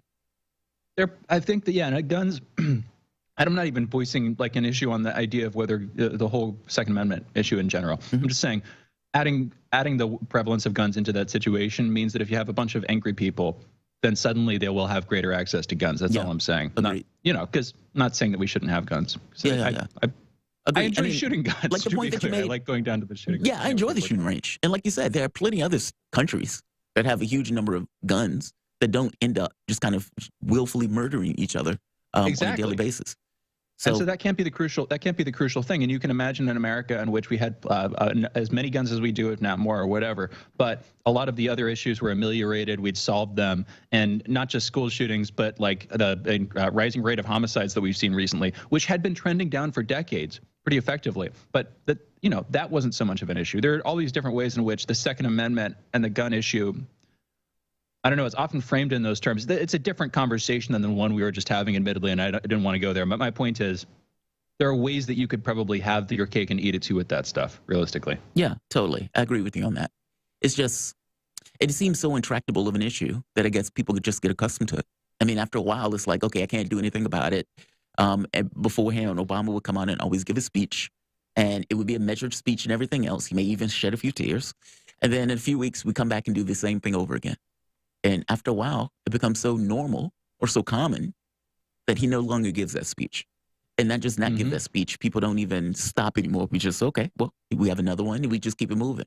And on some level, it becomes a normality, which is, it's a condemnation of culture on some level, but it just so happens to be true. And it's, I wish there were like a word for this or something, like a phrase that I could use so that people instantly knew what I meant. But there's this phenomenon where the thing that both parties agree to debate about is the sort of irrelevant factor, which is the guns, in my opinion. Like, if the parties were debating, if the Republicans and the Democrats had different plans on how to like best uplift America's families or something like that, you know what I mean? Yeah. And that was the substantive debate going on, then I feel like people would have a reason to keep paying attention to it and not just either tune out or get into these vitriolic arguments over what feel like essential principles of being an American or something like that. I don't know. Hopefully you see what I'm saying. I do. It seems like the argument is trite in comparison to the issue. Yeah, you're caught in both like the trite and the thorny issue, which is, should we have guns? Which is maybe a factor, but not the relevant factor. The real relevant factor is, why are people deciding to kill, why are children deciding to kill each other? Which clearly isn't just they have access to guns. Obviously, everybody bring this up every time this happens. And every time I feel like I have to say the same thing, which is, if only we were having this other conversation, if only that were the one that the political system were having. I don't know, deja vu for the, I don't even know how many time, but no, I agree with you. Anyway, man. I mean, even this, real quick, it's funny. Chris Hedges talks about it as what is animus, this kind of this degradation of the person, or this kind of degradation of the spirit of the person, in a sense that creates a certain amount of chaos in that person, in a way where the person doesn't care about themselves, and not caring about themselves don't care about other people also. Maybe he's right about it. I mean, there's something going on, and there's something clearly wrong. And maybe this is something part and parcel to being a person that we're just kind of ignoring. Like, we go about our society and we think we can force this stuff, like, this is what society or this is what life is like. And is it possible that there are elements of the life that you've created or that we've created as a society that run contrary to what human beings need to be secure, safe, and whole, and self-actualize? I think the answer is yes. I think so too. I think so too. We should go into a break, of course, but Chris Hedges uses that term. I think that's Jung's term that he's pulling from, animus. Kind of reminds me, for the academics or whatever out there, just basics of sociology. You have Emil Durkheim, classic sociologist, with his concept of anomie, the sense of like isolation, disconnectedness from society, sense of ethical moralessness or whatever. This idea that you're not bound to any greater responsibility, and you're sort of this free radical.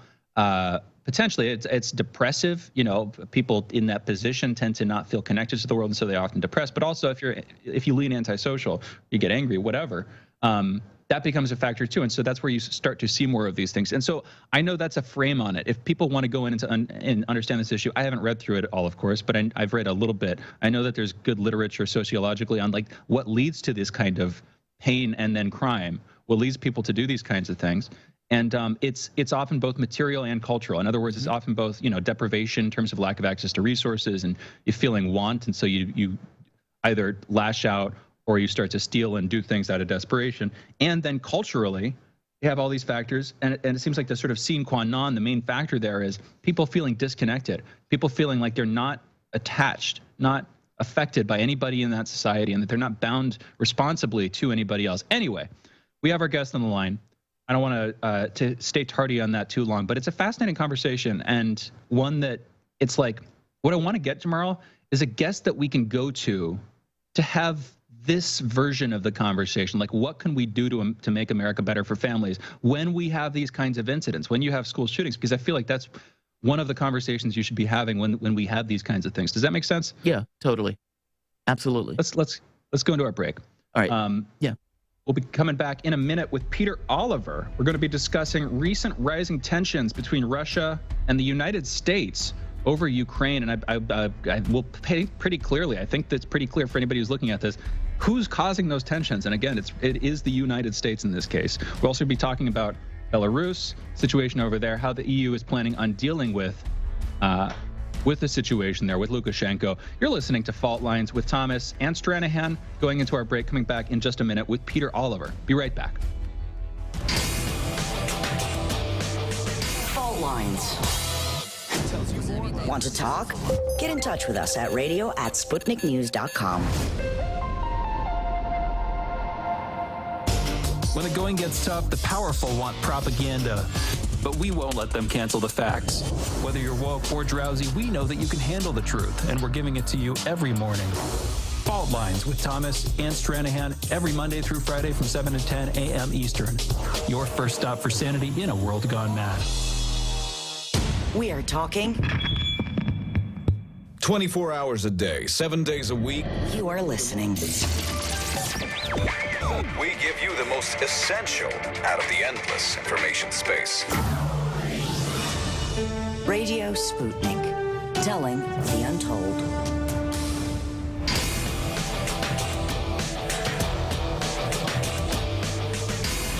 Fault Lines. Welcome back to Fault Lines on Radio Sputnik. My name is Jamarl Thomas. I'm joined with my co-host Shane Stranahan, coming to you live out of our station in Washington, D.C. If you guys just so happen to find yourself in the D.C. area, you can catch us on radio at 105.5 FM and 1390 AM. We're also in Kansas City at 102.9 FM and 104.7 FM. If you guys are digging what Shane and I are putting down, whatever platform you're consuming this content on, give us a like and share that audio or video. If you want to join in on the conversation, you can do so with a chat, a tweet, and of course, you can reach us by phone at 202-521-1320. That is 202-521-1320. Your engagement helps make the show what it is, so definitely don't be shy. Currently, the Organization for Security and Cooperation in Europe is taking place in Stockholm. And one of the key conversations, or one of the key issues that is somewhat worrying, to put it mildly, is the issue over Ukraine. The United States and NATO has been basically bellyaching about quote-unquote troops at the border and acting as if Russia's about to attack the country, all the while creating a pretext where they themselves are threatening to add weapon systems, or for that matter, basically beefing up Ukraine's security that much more. This is creating all sorts of issues associated with this particular border, with Russia being concerned about its security, rightfully concerned about its security, and the United States and NATO, for that matter, trying to get Ukraine closer into the orbit of NATO by hook or by crook, or for that matter, either in fact or just from the standpoint of this kind of implicit association. To have a conversation about what is taking place in Europe on this particular issue and the conversations that are taking place around the Ukraine, we're joined with the one and only Peter Oliver. Peter Oliver is the EU correspondent for RT International, providing daily coverage of political, diplomatic, and economic news from across the European Union. Peter, how's it going, my man? How you doing this morning? Hello. Yeah, very busy day here in Stockholm at the OSCE meeting, and a lot being going on already. So Lavrov apparently was speaking ahead of Blinken. I haven't seen whether or not Blinken has basically made a speech yet, but those two are supposed to be talking at some point. What has been the main conversation, or the thrust of the conversation that's been taking place there?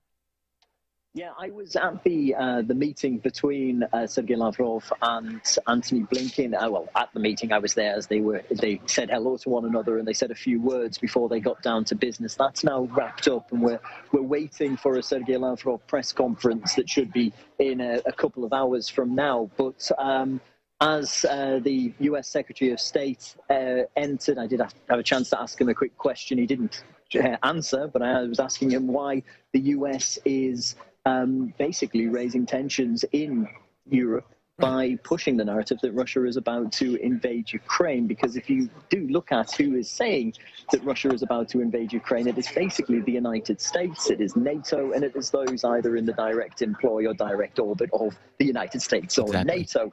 And as I say, he chose not to answer that. But what we did hear from Sergei Lavrov, though, and this was just before he came into the meeting, as he addressed the whole conference here, was saying that if Western partners continue to apply pressure on Russia's frontiers, in those areas of Russia's frontiers, and he went as far as to say that the specter of war could become a thing in Europe again. So really, although this is diplomacy at its most purest form at these OSCE meetings, these conferences, it's all very stage managed and how it's done, but we've still got those type of statements being made, very much George as opposed to war, as he was sat in the room with Antony Blinken, though. It was all very cordial. Sergei Lavrov referring to the US Secretary of State as Tony, as he was sat down to talk to him. But what we heard from Mr. Lavrov was that he would be putting to Mr. Blinken, and we could expect this to come from Moscow as well, that there will be plans for a new security pact that they'll be looking to set up. Now, what they want written down is basically what Russia says James Baker told Mikhail Gorbachev, and that basically NATO wouldn't continue to budge. In the 1990s, that there would be no further movement of NATO east. Now, that was never written down, and it is, when if something isn't written down, of course, it becomes massively open to interpretation. What they're looking for is basically some kind of concrete treaty between NATO and Russia over expansion from the alliance towards the east, and particularly with eyes on Ukraine, because as you mentioned in the lead-in there, the topic of red lines, NATO taking Ukraine as a member is the reddest of red lines. In fact, Sergei Lavrov was saying in this address to the OSCE Ministerial Summit, he said if they continue to see basically Ukraine become a staging area for NATO troops, then that is unacceptable to Moscow.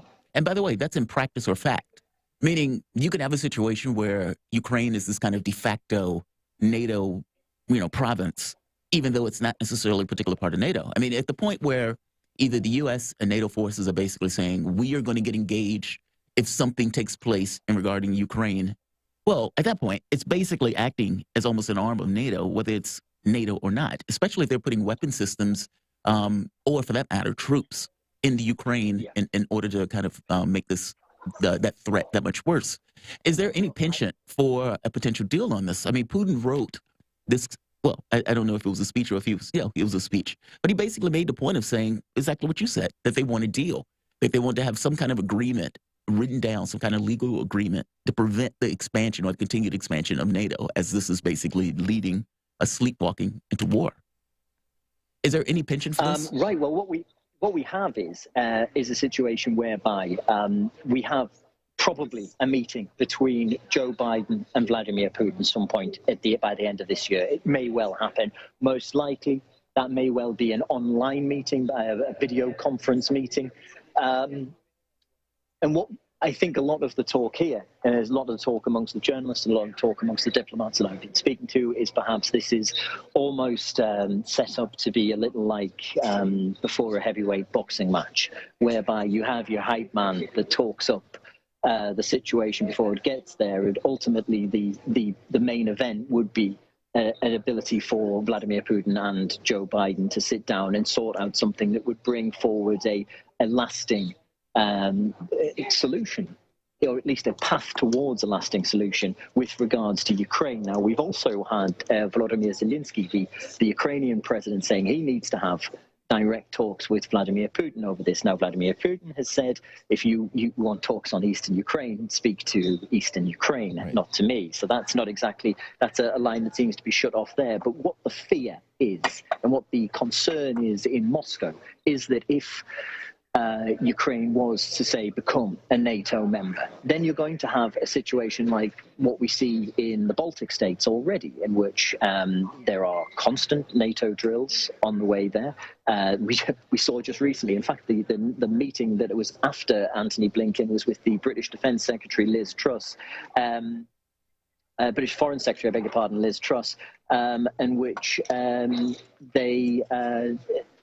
she previously, before heading here, had been pictured on top of a tank in Estonia, giving a warning to Russia about Britain's readiness to step in and defend Ukraine. So what you do end up with is if Ukraine was to become a member of NATO, then you would see those type of drills continuing in Ukrainian territory, and that's what Russia will not tolerate whatsoever, particularly when you look back to just last month, just a few weeks ago, in fact, you had the Russian Foreign Ministry saying that they understood that the recent drills, recent military exercises that had been carried out in Estonia were in fact a simulation of a US nuclear strike with the intention of staging how they would target Russia. So that is bad enough in Estonia. To have that carried out in Ukraine, that would be something that would not be allowed. Well, it would not be allowed to get to the situation where it could happen.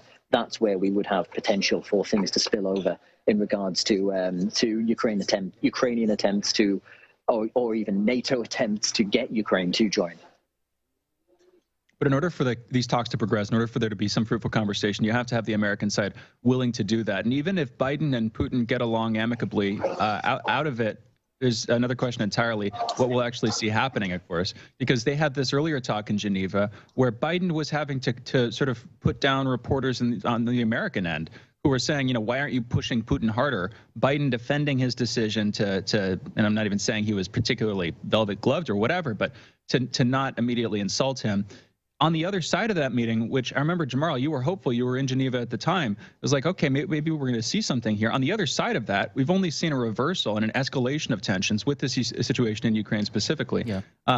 So of course, just laying out the basics. In order for there to be some progress there, you'd have to have the American side willing to make some progress. Otherwise, it's just for show. And then the question goes to what's it for show for? Sorry for the grammatical phrasing, but what does this lead to? Why are the Americans doing this? Why are we trying to escalate this? Why are we trying to push this specific line? Peter, I'm curious, and I want to come back to this at some point about the meeting in general and what it's like to be there, and this sort of goes in that direction. But are you hearing anything about that angle? Like I know that the Americans are the ones pushing the case that the Russians are preparing for a war potentially. I know that the Americans, and specifically a subset of the Americans, are the ones pushing that. I'm guessing most of the rest of the audience is just sort of watching what transpires. And I'm curious, are you hearing them talking about why they think America is doing what it's doing? In other words, are you hearing speculation in the OSCE? I'm curious if those kinds of conversations happen, basically. I've never been to one of these. Peter, what's it like? Right. Well, it's always very interesting at these, because you can be at the same press conference, you can be at the same press statement, you can be at the same, gaggle where you get to shout a few questions at people as another colleague from another channel, and you listen to their interpretation of it, and it can be incredibly different to your own.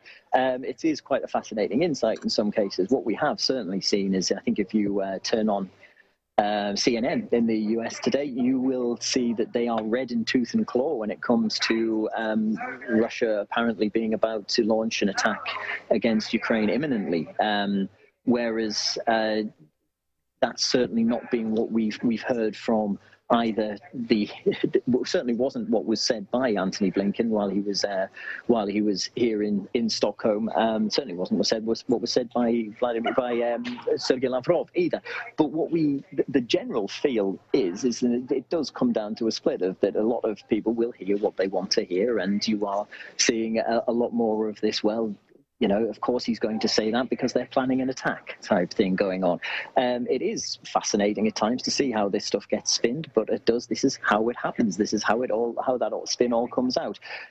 Ultimately, though, I still put more stock in what I said earlier about this perhaps being the foreplay towards Vladimir Putin and Joe Biden getting down to actually trying to discuss some serious business later. I do think it's worthwhile pointing out, I don't think there's any particular love lost between Vladimir Putin and Joe Biden. I don't think they're best mates at all. I don't think they're going to get on like a house on fire. I know you mentioned that there was in Geneva, they were the U.S. journalists trying to say to Joe Biden, why weren't you harder on President Putin? I certainly don't think they're going to be exchanging Christmas cards, a little later. But they do seem like they could talk at that point. However, also, as you mentioned, things have backslid dramatically since then. One of the big takeaways from that meeting in Geneva was us being able to say, well, at least they're sending diplomats to talk to one another again. Now, that has suffered massively, even in the last, in this week, even in the last few days, because you've got a situation whereby the US side is now not allowing US visas for the families of Russian diplomats, and Russia is talking about expelling US diplomats from Russia as a response to that. So it's kind of back to the old tit for tat thing. Now, I was talking, I say, after that conference in Geneva about how it was a good thing that diplomatic relations were being restored. Now, those diplomatic relations are hanging on by a thread. And I think all of the conversation between Antony Blinken and Sergei Lavrov and it being friendly and cordial, that's not really going to cut it. And it needs something at a higher level in order to kickstart things, because it's worthwhile pointing out the relations between Russia and the United States, or Russia and NATO, but particularly Russia and the United States, are at a seriously low ebb right now. And of course, a lot of the news stories and a lot of the talk coming out suggesting that Russia was about to invade Ukraine, that doesn't help matters. I think it's also the selective reporting doesn't help matters, because we were looking at a statement from the Russian Foreign Ministry 24 hours ago in which their spokesperson, Maria Zakharova, said that around 125,000 Ukrainian troops had been mobilized towards the border with Russia.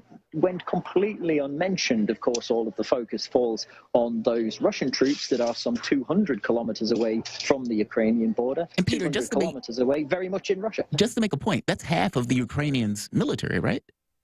Yes, that's a substantial force, believed to be around half of their military might. So basically, half of the Ukrainian military is basically moved to the border, where Russian troops are, 200 kilometers away, that they're calling the border. They've moved to the border that with the Donbass region, the separatist region, right, which borders Russia.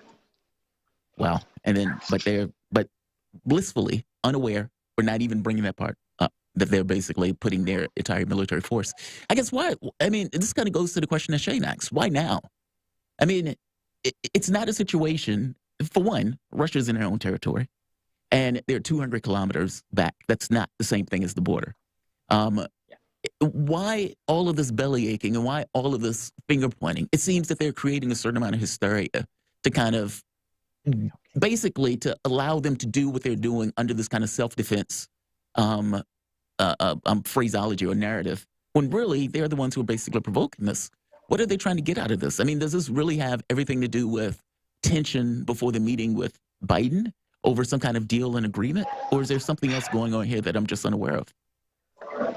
There are many different things that are causing issues between the US and Russia right now. It's not just Ukraine. There's also fallout over the Nord Stream 2 gas pipeline.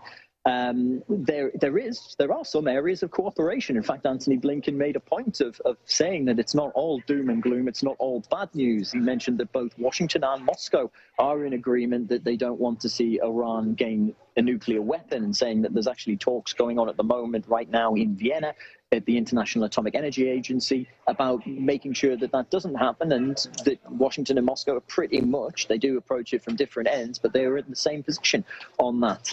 However, when you look at the things that have caused discord between Washington and Moscow, they do seem far larger than those places where they're in agreement. Yeah. And that is, and they're pretty much more hot button topics without wanting to talk about red buttons or anything like that.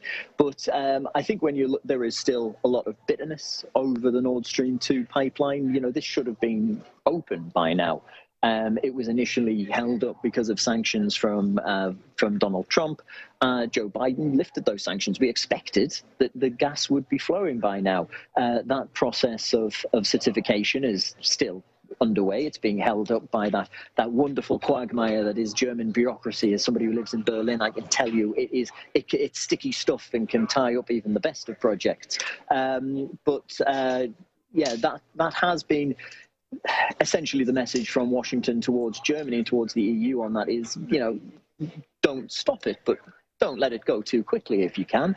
And that certainly seems to have been reflected in the way things have gone since the sanctions were removed. Now, in that situation, what you have is an energy project that is completed, that's pretty much ready to go, and is currently sitting at the bottom of the Baltic Sea without doing the job it's supposed to do.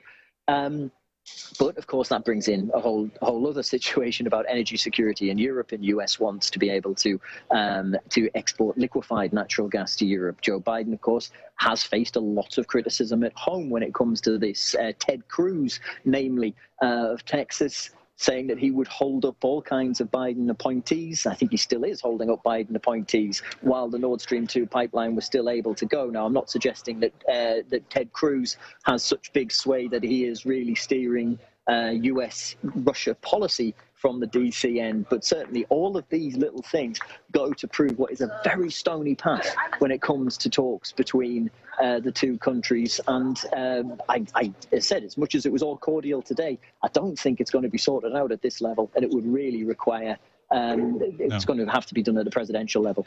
Wow. It just seems that this issue is so fraught with the potential for calamity. I'm sorry, Shane, please step in. Oh, no, I was going to pivot slightly because we only have a couple minutes left with you, Peter, and we've been focusing on this. And it makes sense, of course, because this is a big deal. But I know that they will also be discussing the situation in Azerbaijan and Armenia. I know that there was a sort of brief resumption of tensions there recently. I'm curious. That seems to be at an impasse, a situation in general going forward until, again, to be clear, Armenia, Azerbaijan fought their most recent war starting last year. Effectively, Armenia lost that one. Nikol Pashinyan, prime minister, literally chased down by mobs briefly, had to go into hiding, and yet, despite that, has been reelected as the prime minister of Armenia. And now, as far as I can tell, the defining issue is Azerbaijan wants Armenia to clarify exactly where their borders are, where the boundaries are, because again, this is a territorial dispute, and there's specifically a border crossing between Nakhchivan, which is an Azerbaijani exclave, sort of southwest of Armenia. There's this situation where they're trying to figure out basically a line of transit, a line of trade, and whether Turkey and Azerbaijan will have a key passage or whether that passage will be Armenia's. Anyway, Azerbaijan wants Armenia to clarify this border issue. Because that hasn't been happening, and I don't want to characterize the issue too closely, but broadly, there have been skirmishes and border disputes for months now. And so the situation is, Armenia doesn't want to clarify the borders, despite having lost the war. Azerbaijan wants them to. There's ongoing conflict, and I don't see any sign of it immediately resolving. I'm curious, are you hearing conversations about that taking place at the OSCE meeting over there in Stockholm? Peter? Yes, this is actually, to go back to our previous topic, this is one of the few areas in which Russia and the United States have the ability to work together to be able to do something good. In fact, Antony Blinken mentioned this just before he arrived here. Sorry, I beg your pardon, he mentioned it earlier this morning, even when he was here in Stockholm, that this is an issue that can be achieved. Sorry, this is a solution that can be achieved when it comes to the demarcation of borders with cooperation with Russia, as well as. We might have lost them. Okay, yeah, we might have lost them. But and Linda, sadly, sounds like we might have. There he made is. her opening statements. Peter, we lost you for about 10 seconds there, please. I'm sorry about that. I know you're excuse me. Sorry, in I a said crowded one of those areas. This was one of those areas. Yeah, this was one of those areas. Excuse me, I'm in the press center here in the OSCE. It was one of these areas whereby Antony Blinken had said that Russia and the US can actually work together for a greater good when it comes to Azerbaijan and Armenia and the demarcation of those borders. The situation there, though, was also something that was mentioned in her opening remarks by Ann Linde, the Swedish foreign minister, who's of course the host of this the OSCE summit here in Stockholm. That it was a situation that was fluid was not the word she used. She used the word, I'm trying to remember myself now, in which it was deteriorating, sorry, I beg your pardon, saying that the situation there needed attention and needed the world's attention, because if it didn't, we would perhaps see a return to the conflict that ended just over a year ago and was a really very serious conflict in that whole area, a very serious war in that whole area that went past a lot of people by around the world. But yes, those borders and getting an agreement, at least, as you mentioned, it was a war that I think you put down as a loss for Armenia. They're not going to be too keen to agree to certain losses in that following that conflict, but there does need to be some kind of resolution there, and it's certainly on the radar here in Stockholm right now. Also a situation regarding who the torch passes to next in the OSCE, because the next country to take over is Poland, of course, which has another major ongoing situation when it comes to human rights at its border. In fact, Poland's facing, I beg your pardon, legal sanction from humanitarian groups for the way that it has treated, or rather hasn't treated at all, people trying to seek asylum on its border that have been trying to cross from Belarus. So there is an awful lot of things apart from that Russia-US relationship on the agenda here at the OSCE, and plenty to get through. It'd be interesting to see what the Polish side do when they take over the presidency of the OSCE. Well, Peter, I think that's going to be the end of it. I want to thank you for this. It just seems, for me, it's a fraud issue. That's all. And it seems that, wars have started in the past with these kind of, both sides are engaging in this kind of brinksmanship and kind of just stepping closer and closer to the line, not believing that the other side is going to cross. That's what it seems like. And it seems that this kind of war words are continuing to escalate and everything else without any kind of remedy for it. But Peter, thank you for joining us, man. You always give us a good breakdown of what's going on. The voice that you guys were listening to is Peter Oliver. He's an EU correspondent for RT International, providing daily coverage of political, diplomatic, economic news from across the European Union. You can follow Peter on Twitter at PeterG_Oliver_RT, and you can catch us reporting weekly on RT International. You guys are listening to Fault Lines with Thomas and Stranahan, coming up with calls. The number is 202-521-1320. That is 202-521-1320. We'll be back shortly. Fault Lines. Fault Lines. We are above all the latest developments, and we don't take any sides. Radio Sputnik, telling the untold. So, Sean, what do you want to talk about today? Well, Bob, that's easy. I want to talk about the need to stop the development of self-driving cars. Again, Sean, you're driving me nuts. I think the self-driving car thing's already out of the gate. No. It's never too late. See, now the leading experts in the field, just pick one, whichever one, leading experts have repeatedly warned us about the dangers of artificial intelligence. Look, I'm telling you, man, we have to stop the robots by any means necessary. I see what you did there. Yep.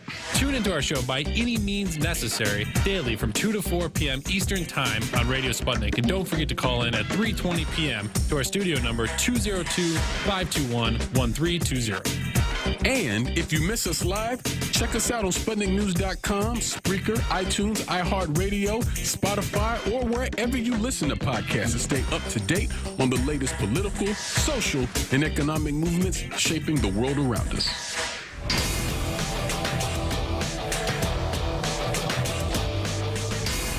Fault Lines. Welcome back to Fault Lines on Radio Sputnik. My name is Jamarl Thomas. I'm joined with my co-host, Shane Stranahan, coming to you live out of our station in Washington, D.C. And right now we have an open call-in segment. The number is 202-521-1320. You can talk about the issues we've talked about today or other issues that may come up. Right now we have Tarif from New Orleans. Tarif, what's going on, my man? What's going on this morning? Thanks for taking my call, gentlemen. First, I'd like to say free Julian Assange, free Dunglinger, and hands off Haiti. I have two comments. First comment is dealing with Stanley Morris had tweeted out something. I don't know if I said it on this show, but she tweeted out a tweet about Julian Assange. Something's going to be released the first part of December dealing with the ruling on Julian Assange's case. So just hope that it's good for Julian Assange. So hopefully sometime this month that good news is released for his case dealing with if they're going to extradite him or not. Hopefully they won't. Hopefully they'll let him, at least get out on bail or whatnot. Oh, so they're going to make a decision this month on that? So there's a rumor circulating by this man named Dorman. He's a journalist dealing with the courts in Britain. Yeah. She retweeted this. Stella Morris retweeted it. Tarif, I'm so sorry for cutting. I'm sorry. You were literally about to say the same thing, and I just cut in. You called it. The thing is, you called into the backstory about this a couple days ago, and so hi again, Tarif. But yeah, no, Stella Morris, his now wife. They just got married, of course. Retweeting this journalist basically saying that there's this rumor going out that they will make the decision in December. But then, of course, there's this question. Is the U.S. just going to appeal it again? And how many times are we just going to play that game play that game of tennis, bouncing it back onto their side of the court? Anyway, Tarif, I'm sorry for cutting into you. What were you going to say? My second comment, thank you, Shane. My second comment is dealing with Congresswoman Ilhan Omar, right? Her and the squad, so-called progressives. Democrats and some Republicans used to be against war, no war at all. Now you got the No More movement campaign that started by the Ethiopians. It's spreading throughout Africa like Malawi, Niger, and Zimbabwe, and Mozambique, right, and other countries because they've been tired of neocolonialism and imperialism. So yesterday, Ilhan Omar, was talking to somebody, with the government talking about pushing more sanctions against Ethiopia and also basically supporting the TPLF, the same organization that destabilized the TPLF destabilized Somalia, and also, from what I understand, they took away more land from the Eritreans, making things worse. And they actually lost in 2018 by uprising of people that voted their butts out. Right, Abiy Ahmed ends up winning that election. Turkey, yeah. Yeah, so she's upset that China, Turkey, and Iran is supplying drones and other type of weapons to the elected government of Ethiopia because they're fighting against this organization, the TPLF, the terrorist organization, for their right to exist. And other African nations that they've been speaking to now, Cameroon and Cote d'Ivoire and who else? Zimbabwe and Senegal is now back in Ethiopia along with Rwanda, Kenya, and I think Uganda, which Nigeria and South Africa, they need to back them too. But see, the thing is this, not like I was telling people before, these so-called congressmen, black congressmen or white congressmen, whatever, they're about, it's like they're pushing this neocon or neoliberal agenda. You know what I'm saying? They get in the office and Ilhan Omar is supposed to be progressive because the term progressive means anti-war, anti-imperialism, working for the union, working for people's rights and things like that. And she's want more sanctions pressed on the Ethiopian government, which is going to cause genocide, invasions, and things like that. Same thing would happen in Syria. Same thing would happen in Libya. And she's promoting it.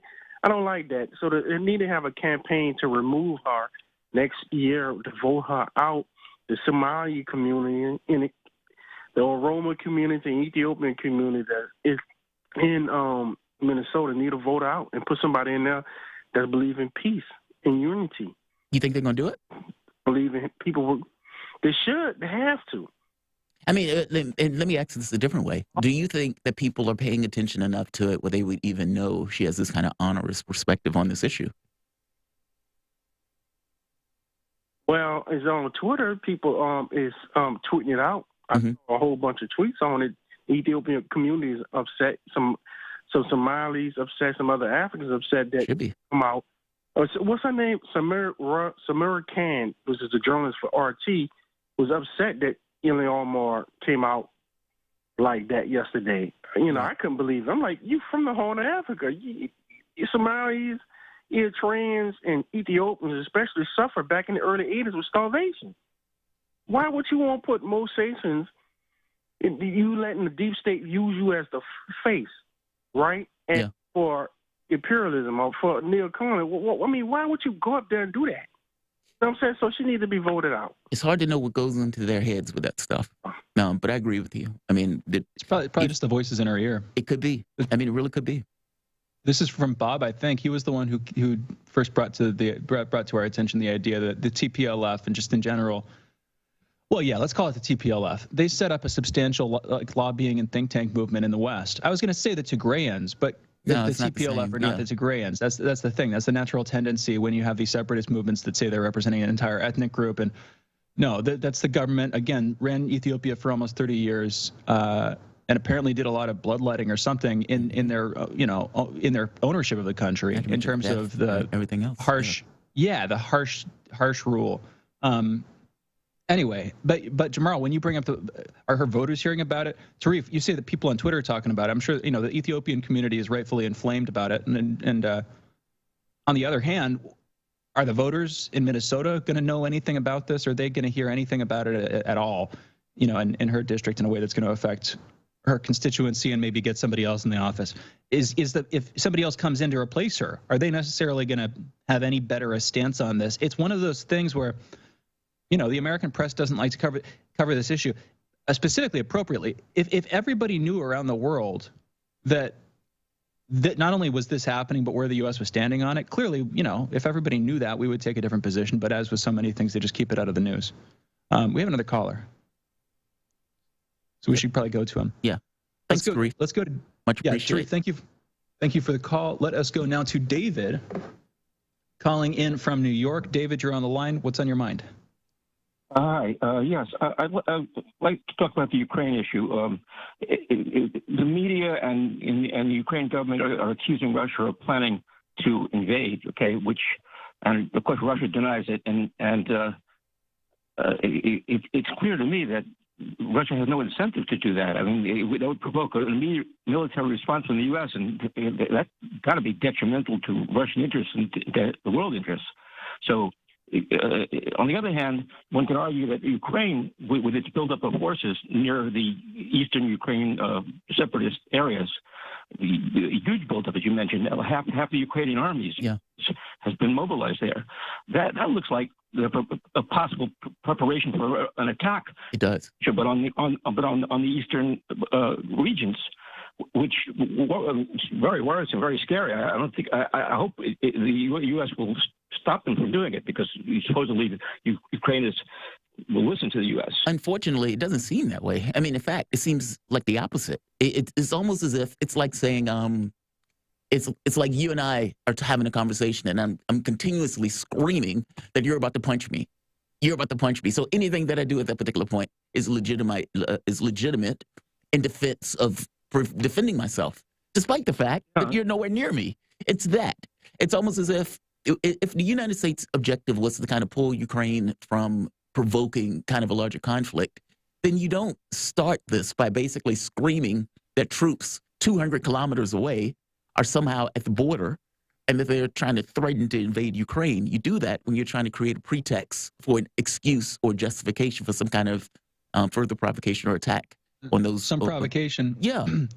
Or for not domestic political purposes, but in the context of the OSCE, the meeting that we were just talking about with Peter, taking place in Stockholm, this ministerial meeting for the Organization for Security and Cooperation in Europe. The OSCE, of course, is the key organization handling the administration of the Minsk Protocol and Minsk I, Minsk II, the Normandy Agreement, the Normandy format, I mean, with France, Germany, Ukraine, and Russia talking about this. Ukraine hasn't signed those deals yet. And one thing that came up in the meeting, we were talking about this in the back end the other day, and it makes perfect sense to me, is going into the OSCE, there's this question of what do we do with Ukraine? And what do we do with the treaty specifically? Because Zelensky, for years now, it's been like, why aren't you guys signing the treaty? What's the step here? He can't sign it for domestic political reasons. It's a huge loss, and it would be massively unpopular for him. But he agreed to sign it. That was the assumption. And so going into the OSCE, the idea would be you say that Russia's trying to start a war. You say that they're guilty of all these provocations.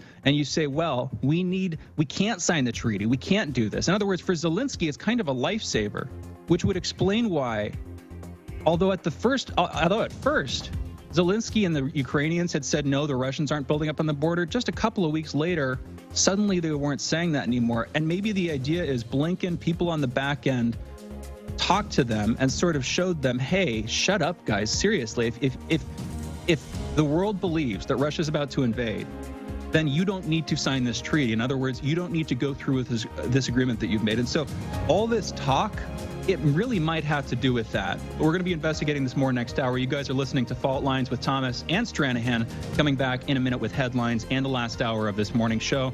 We'll be right back.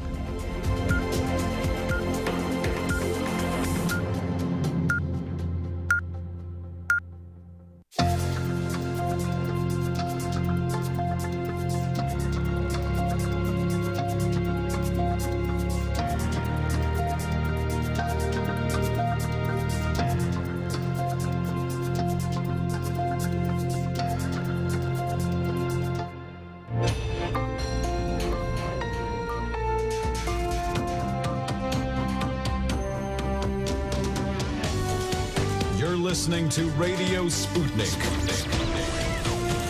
Telling the untold.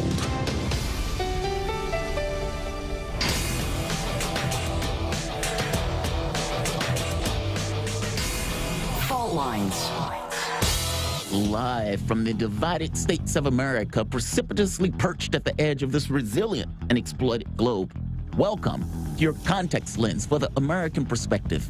In the left corner, I am your ever vigilant, your indefatigable political analyst, Jamarl Thomas. And in the radically independent corner, I am your political analyst, Shane Stranahan. That would mean, strongly insist anyway, that you are listening to Fault Lines with Thomas and Stranahan.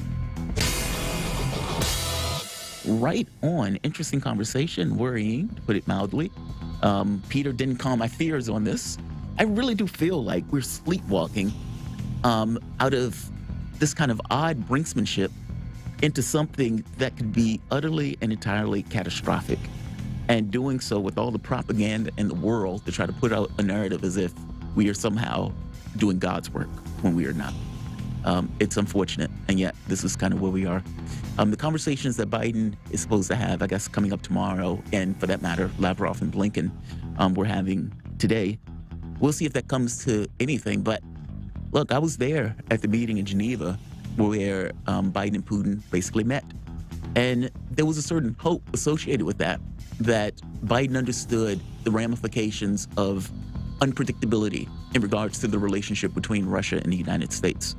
And that unpredictability is not necessarily a good thing when you're trying to keep down hostilities and you're trying to keep a conflict from becoming kinetic. And whatever the agreement was, at the very least at that time, was we're at the very least agreed to continue talking. Well, that seems to hit the skids at this point. So they have another meeting coming up December. We'll see if anything comes of it. But right now, the situation is somewhat fraught with all sorts of potential for harm and devastation. We'll see where it goes. But let's get to the headlines. In the news. Yesterday, in the United States, there were 141,332 new COVID cases reported, along with 1,978 new deaths. Over the past week, there's been an average of about 86,565 cases per day, a decrease of -1% from the average 2 weeks earlier. 59% of the total American public has been fully vaccinated, and 70% of residents have received at least one dose.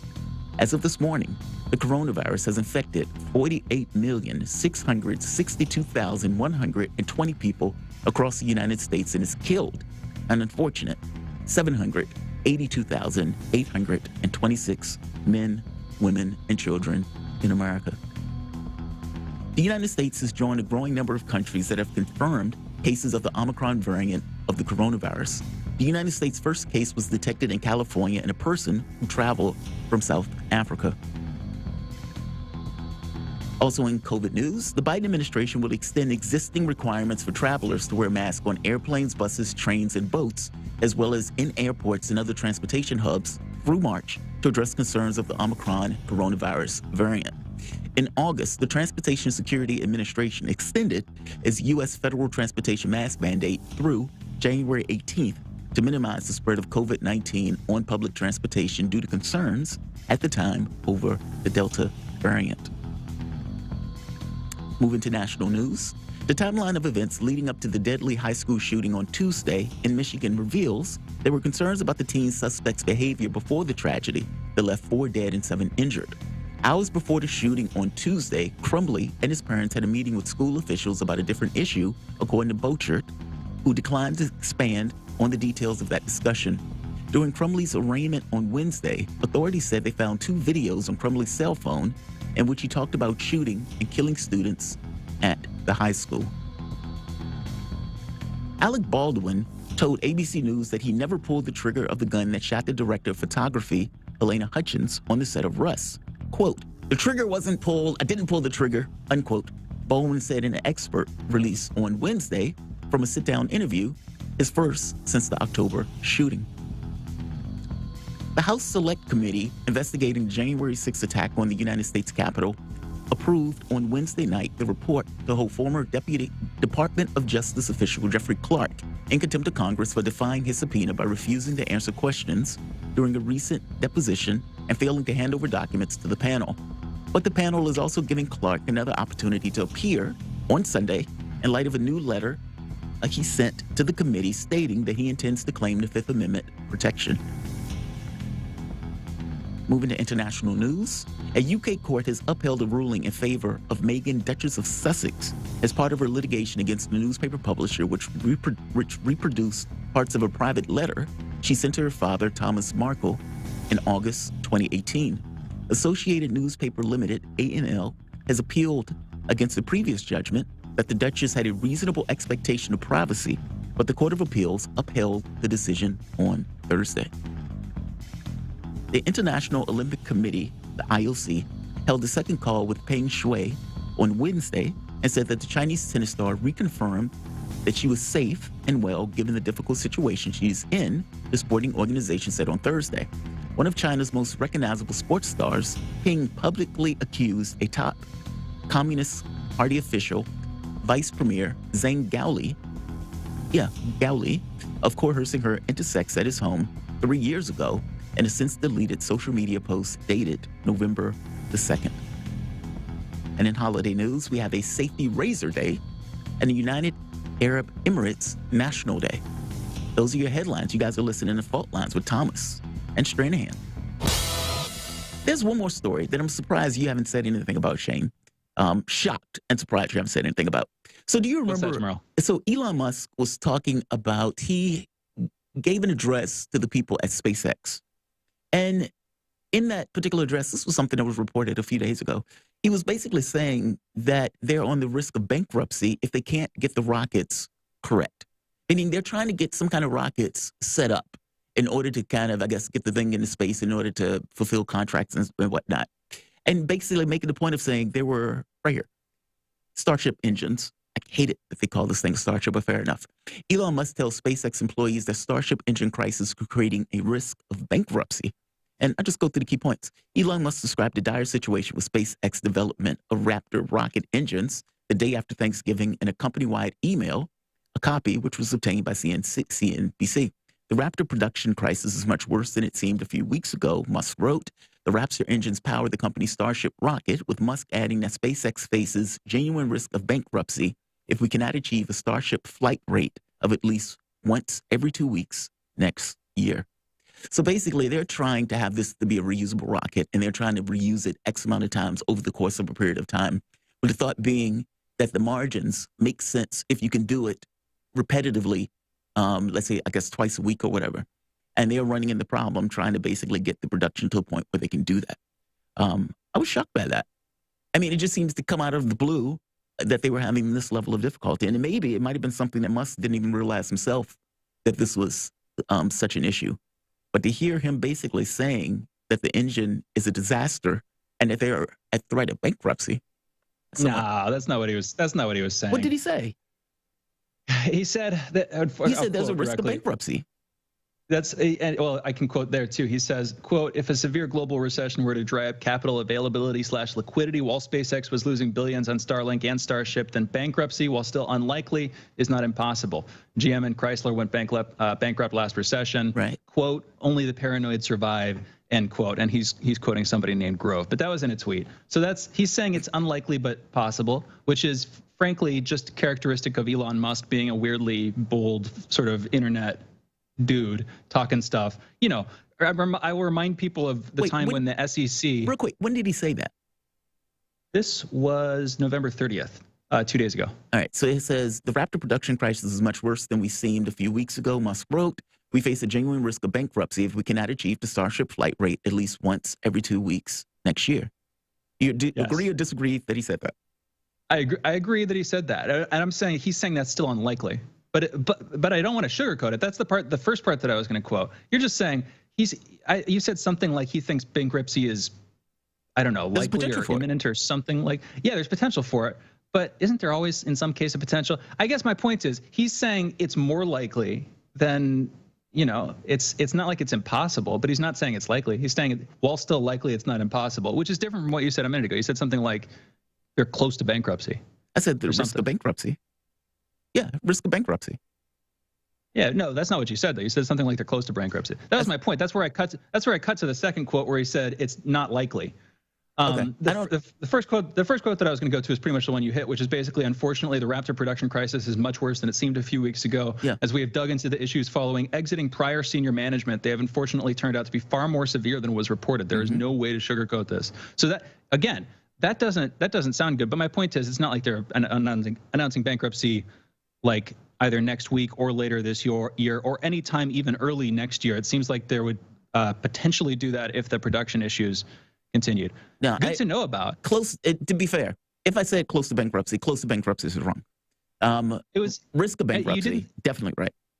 Yeah, risk of bankruptcy is definitely right. And by the way, I don't think he would say this if it wasn't true. Like I don't think he would want to create that much uncertainty in regards to the company, in regards to the market share and all of that other stuff. In a weird way, he might, because he said before that Tesla stock is overvalued. He said that, and this is a way to dent Tesla stock. If you're trying to get like investor speculation, you know, sort of risky speculation out of the system, this is the kind of thing that you might say to temper that. I don't know what the heck's going through his head, and it's certainly not a good thing. But wait, what's up? Yeah, but this is SpaceX. This is not Tesla. As compared to Tesla. No, that's true. Yeah, different companies.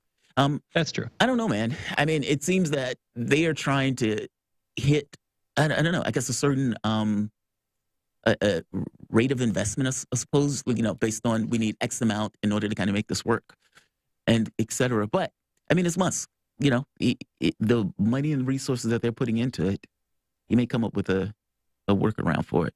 Well, and also going back to it, you already kind of hit it, but the idea is if you can reuse a Starship, it's going to be way freaking cheaper than if you don't have a reusable Starship. If you had to build a car every time you wanted to drive to the grocery store, nobody would drive cars. We would never we would walk, we would take our bicycle, whatever. Yeah. The point being, if you have to build a rocket ship every time you want to go to Mars, instead of being able to reuse core parts, that kind of thing. Now, the problem is the actual dynamics of rocket science are merciless, where there's this tight calculation in terms of the how much energy density you get in the propellant, how much mass you're trying to lift off. And it's just with the materials we have and the propellants that are available, it's this absolutely merciless calculation, especially if you're wanting to create reusable parts that don't get abraded to absolutely nothing by the heat of exit and, more importantly, reentry. Yeah. Not to mention, even the mechanics of trying to land that thing again is insane. I mean, you have to see those, like where the thing like comes back down and just basically lands standing straight up. Oh man, it's such weird looking stuff. But like you say, it saves money. I mean, they're even trying to get to the other parts of the rocket to basically be reusable. And so they're basically trying to make this entire process reusable where they can save money on the issue. Yeah, it's fascinating stuff.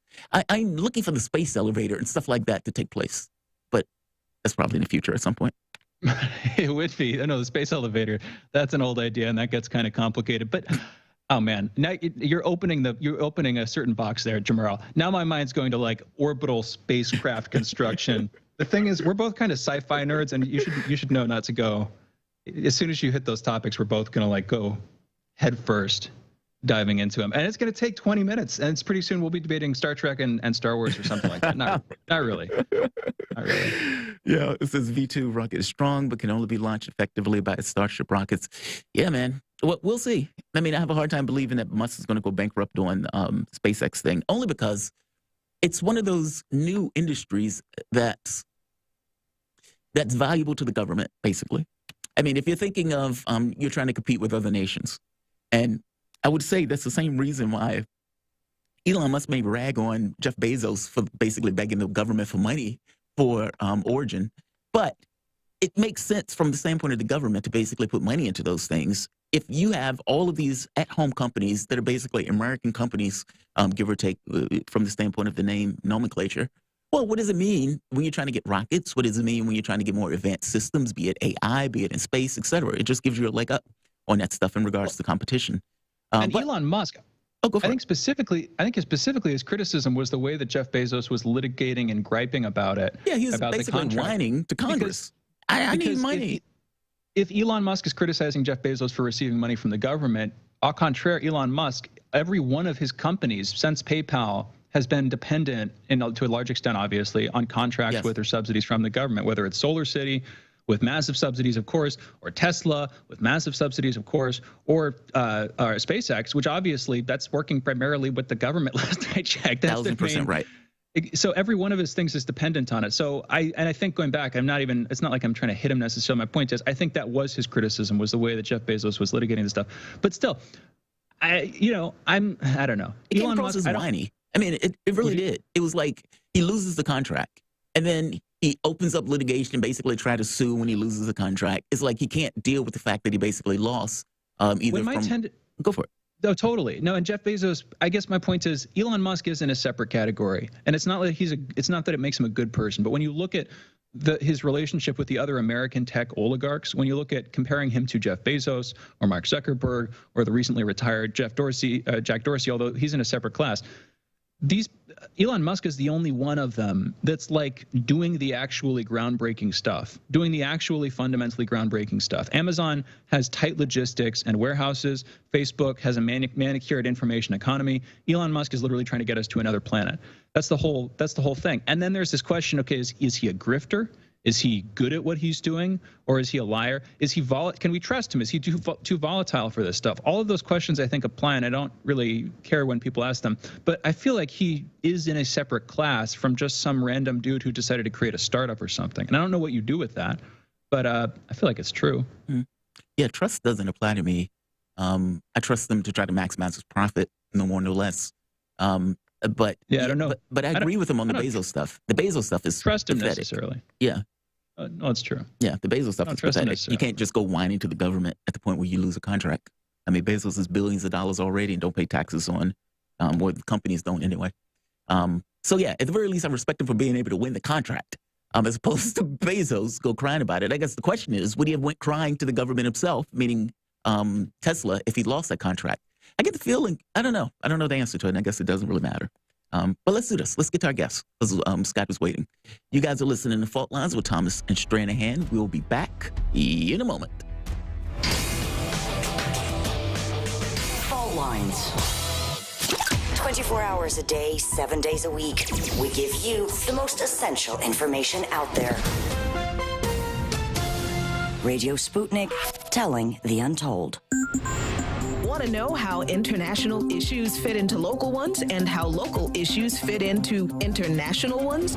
With the historical context to tie them together, we're bringing it to you all by any means necessary. Tune in weekdays from 2 to 4 p.m. Eastern Standard Time to hear me, Jackie Lukman, alongside my co-host Sean Blackman. By any means necessary, your guide to connecting the social, political, and economic movements shaping the world around us.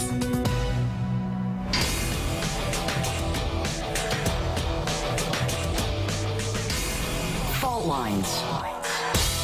Welcome back to Fault Lines on Radio Sputnik.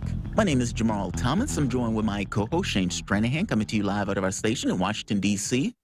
If you guys find yourself in the D.C. area, you can catch us on radio at 105.5 FM and 1390 AM.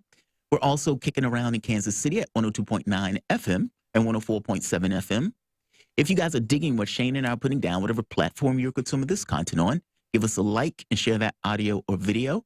If you want to join in on the conversation, you can do so with a chat, a tweet, of course, and you can reach us by phone at 202-521-1320. That is 202-521-1320.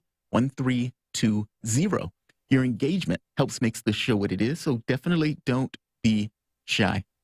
We did a report, I believe it was a week or so ago, maybe a little bit more, about a Pentagon strike that basically killed upwards of 80 people. I believe it was 70, many of which being women and children. In fact, a large number of which being women and children, I believe was 40 or 50.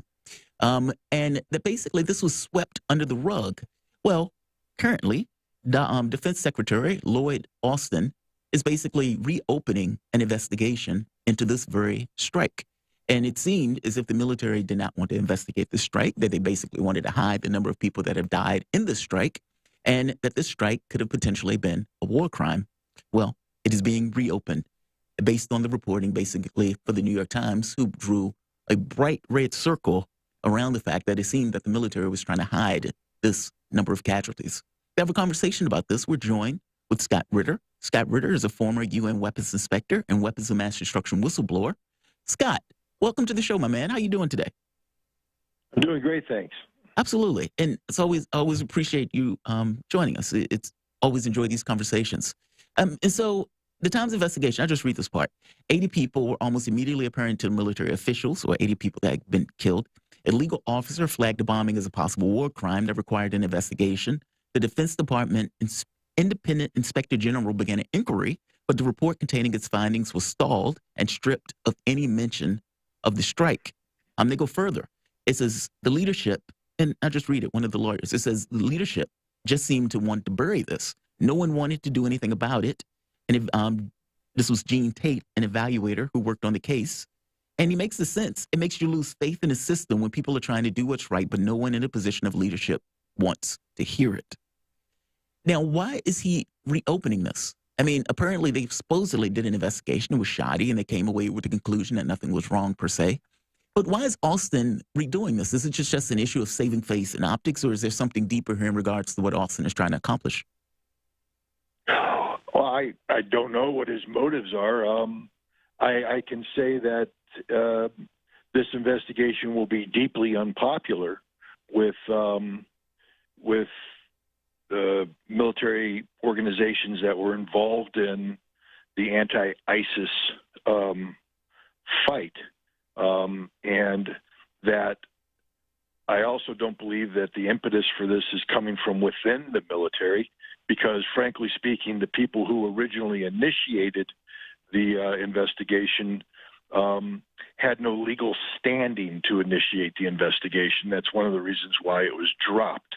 So this clearly appears to be a politically motivated investigation that is being generated by the media attention that was given the New York Times report. I see. Basically, the report drew or galvanized a certain amount of attention to it that almost demanded a further investigation, or basically they pick up the pieces of the investigation and carrying it through.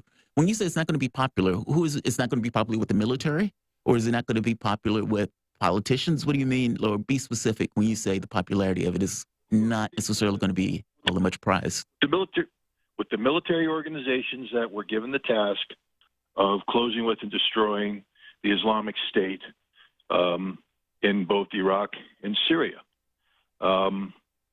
It was,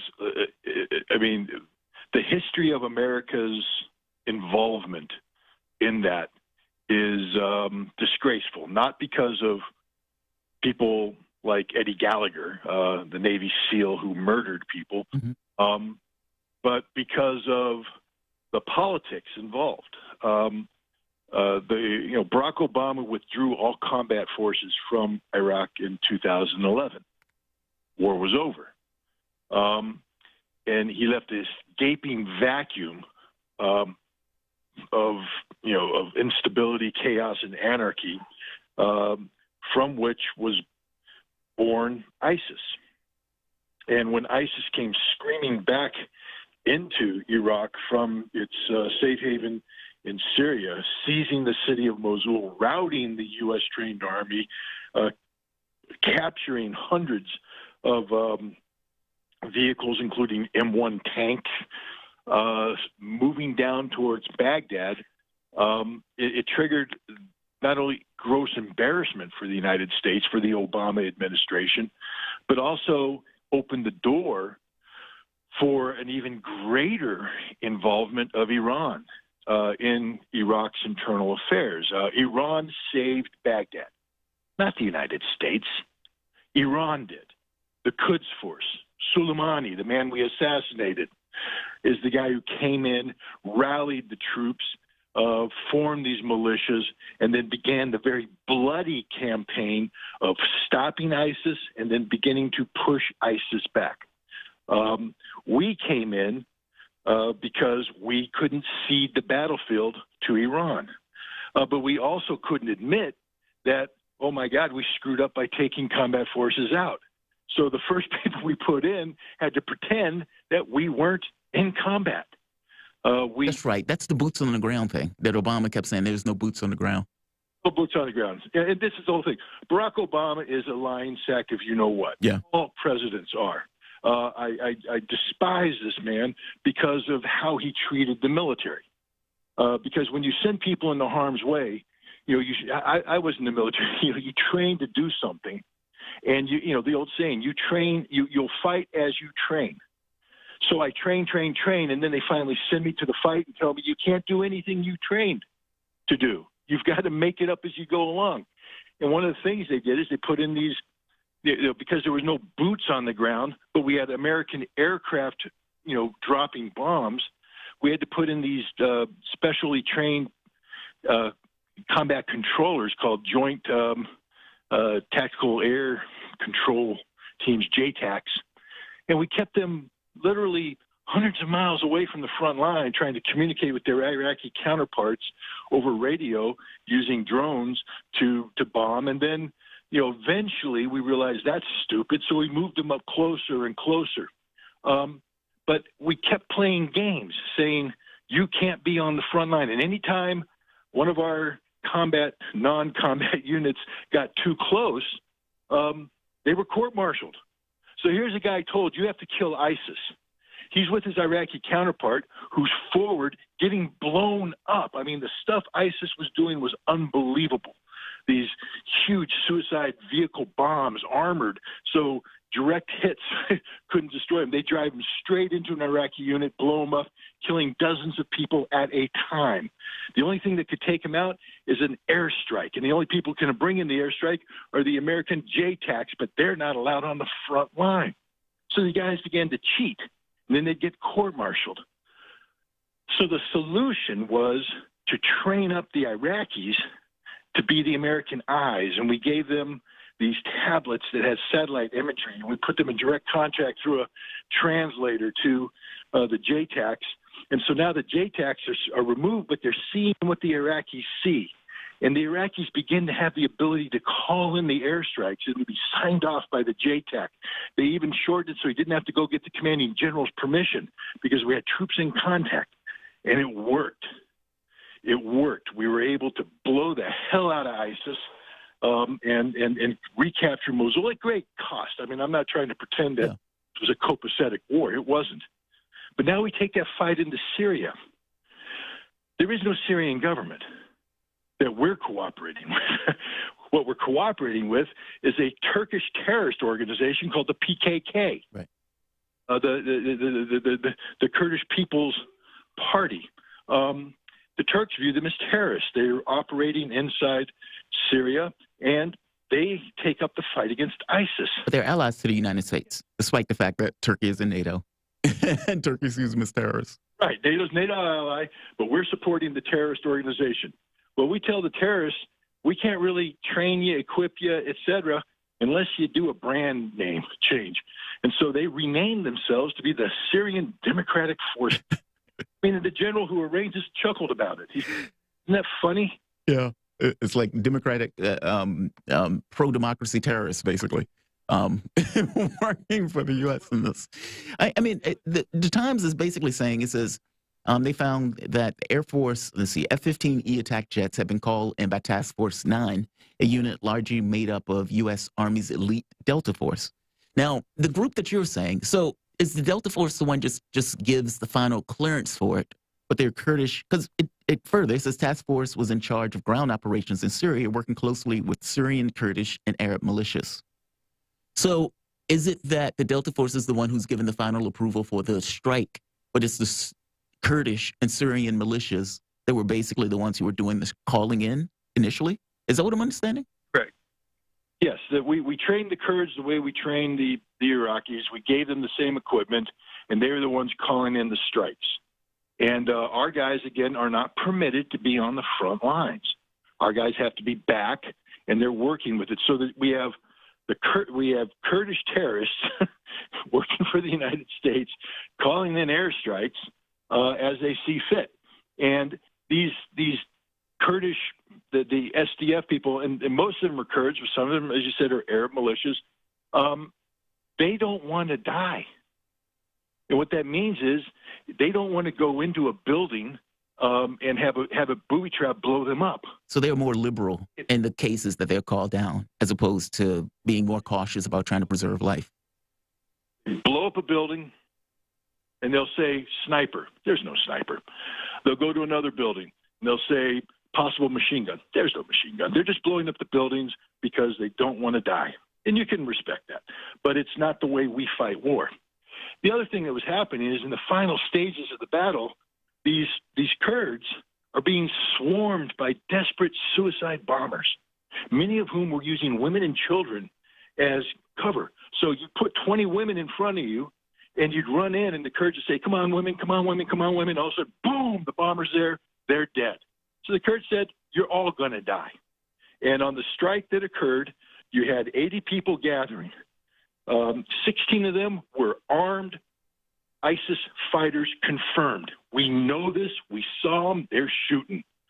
The rest of them are women and children, some of whom may have been armed. They're there, and the Kurds call in the strike. And F-15s come in based upon Delta Forces signing off of troops and contacts, so they don't question it, and they drop the bomb, killing everybody. Meanwhile, eyes in the sky, which aren't part of this battle, it's part of a overall intelligence, surveillance, and reconnaissance being run out of Qatar, long distance way, using high-resolution drones, is watching this. They don't have any idea of the context of what's going on. They know nothing. They're just watching. And they go, oh, damn, they just blew up a bunch of civilians. They don't know about the suicide bombers. They don't know about the human shields. They don't know that there were 16 armed people in there. They don't know anything except that an F-15 dropped a bomb on the target. And they initiate a legal inquiry. They have no standing, none whatsoever. Literally, if I were the general in charge, I would have called that lieutenant colonel in and chewed him out, told him to get the hell out of my office, because he literally has no right to intervene. He doesn't understand the context of what he saw, etc. But so if he doesn't have a right to intervene, who does? Yeah. I mean, because it seems that they're watching something. You see a huge number of women and kids get killed. Let's say for the moment that 4 of those women did have a gun. That's what, 60, 70 people were basically killed, with 16, or let's say 20 were terrorists, meaning 40 weren't. I mean, those numbers are pretty stark. You're missing the point, because 1 hour prior to that, 15 people came out of that same location, suicide bombers, and rushed the Kurds and killed 40 of them. So now we got 50 dead Kurds. And the Kurds are saying, we're not taking those casualties again. Not going to do it better than us. It's this human shield thing. But if the Kurds were handling it their way, and that's not the American way, you know, just to blow these people up, what would the American way be? Because that gets to Jamarl's point. If this isn't if this specific lieutenant colonel or whomever isn't the person to take this up the chain of command and contest it, who would be? Or is this actually something worth contesting? Are you going to defend it? What would be the American way of handling that situation? Well, the American way would have been, we'd have had troops in contact. and we would have called in an airstrike, and we would have killed everybody. Oh, so we would have did the same thing. We have to do the same thing. Let's not pretend that this is not the world's worst situation. We have suicide bombers, the most desperate terrorist people in the world. These are not good people. The women that were killed, I'm not a proponent of killing innocent women and children, they kept sex slaves. They imprisoned the Yazidis. Some of them might have been innocent. Most of them were true believers. Most of them were praying that their men would be martyrs. Most of them wanted their children to be martyrs. And they're in their final, this is like Hitler in his bunker, man, surrounded by the Nazi faithful. There weren't any innocent Nazis in Hitler's bunker at the end of the war. They were all the most radical Nazis in the world. The people in Baghouz were not innocent civilians. These were the most loyal, faithful ISIS fanatics imaginable who were throwing wave after wave of suicide bombers coming out of tunnels in the ground. The way the Americans would have handled it, we would have pulled back and blown it all up. Because that's what you do when you meet that kind of resistance. It's just the way of the world. The problem here isn't that people were killed. The problem is we're playing games by using Kurdish intermediaries where we should have had American special forces because Barack Obama said we can't be in combat. Why did he say that? That's a pretty good question. I mean, it was Obama. Was this purely just a face-saving thing for Obama to say there are no boots on the ground? That's the only reason he did. Was there any kind of military necessity for him to take that position? 100% political. This is what happens, and I'm not, this deals with any American politician, but this is what happens when you pick a, Chicago councilman who's never served in the military, doesn't know anything about the military, who had a brief time in the Senate, didn't have time to get familiar with the military, and suddenly he's the commander-in-chief of the military. And so he is now susceptible to political people criticizing the notion of boots on the ground. That becomes a bad word. For somebody like me, boots on the ground is the best word in the world because it means we're in control. We are responsible. We can be held accountable. But when you start playing games, especially games that translate into life and death, and you say we can't have boots on the ground, but we have guys in there who have to get the job done, so they take operational shortcuts. I mean, frankly speaking, the legality of handing a PKK terrorist the means to call in American aircraft to drop bombs is questionable. And that's a lot of people are going to get upset because if you start digging too deep into this, heads are going to roll because laws were broken. That makes sense, but not necessarily in the way that people were thinking. I mean, the reality that you present there is pretty grisly, and I get that that is the reality of the situation. But I don't know that kids. You were making the Nazi likening, and for full-grown adults, even women, obviously there's a way in which that can apply. But for kids, there's this additional level of moral complication. But I understand, regardless, it's a complicated situation. I wanted to get to something else while we had you on, Scott. This is based on an op-ed you wrote earlier this year after William Burns was nominated as the director of the CIA and appointed. You basically said that he was not a bad pick for this.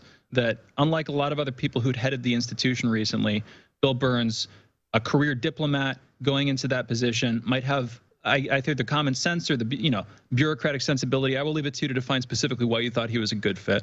I want to return to that because Bill Burns was recently in Russia speaking with the Russian side, and I'm curious to hear, as a part of this whole rise and resumption of tensions with them, specifically over Ukraine, what do you think Bill Burns was saying? What do you think, if you had to look at the situation right now, I've only got a couple minutes left, but what do you think is actually going on between Washington and Moscow over Ukraine? What do you think the different factions are, and what do you think they want in this situation, Scott? First of all, Bill Burns is free of taint on Ukraine, meaning that he was not involved in the 2014 Maidan affair. He wasn't in the CIA, therefore tainted by whatever covert action the CIA was undertaking in Ukraine and against Putin. So he's free of that taint.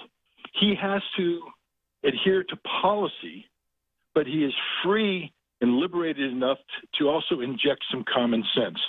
And I think what Bill Burns was doing is talking to his counterpart saying, I need some clarity here. What is your intention? You know, we're not going to talk politics because I can't change the policy. You can't change the policy. But what we can do is clear the air, have an understanding of what our intentions are, and if we both agree that our intentions don't pose an existential threat against the other, then we can start to create buffers that prevent accidents from blowing up into something that could cause a war.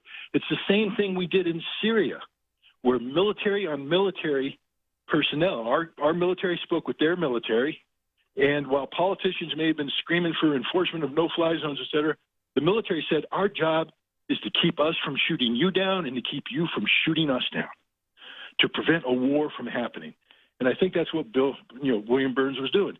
He was in there to ensure that we had an open line of communication, because you're not going to get that with the State Department, with Anthony Blinken. He is political. William Burns is not political. He is practical. And he went in there, he cleared the air, they had a frank and open discussion about intent, and they, I believe, put in place a framework of dialogue, a channel of communication, back channel, away from the newspapers, away from prying eyes, so that if something happened, you could pick up the phone and say, hey, what's going on? I thought we talked. And they say, no, we're not doing that. We're doing this. Okay, gotcha. And that way we don't go to war. That's what I believe he was up to.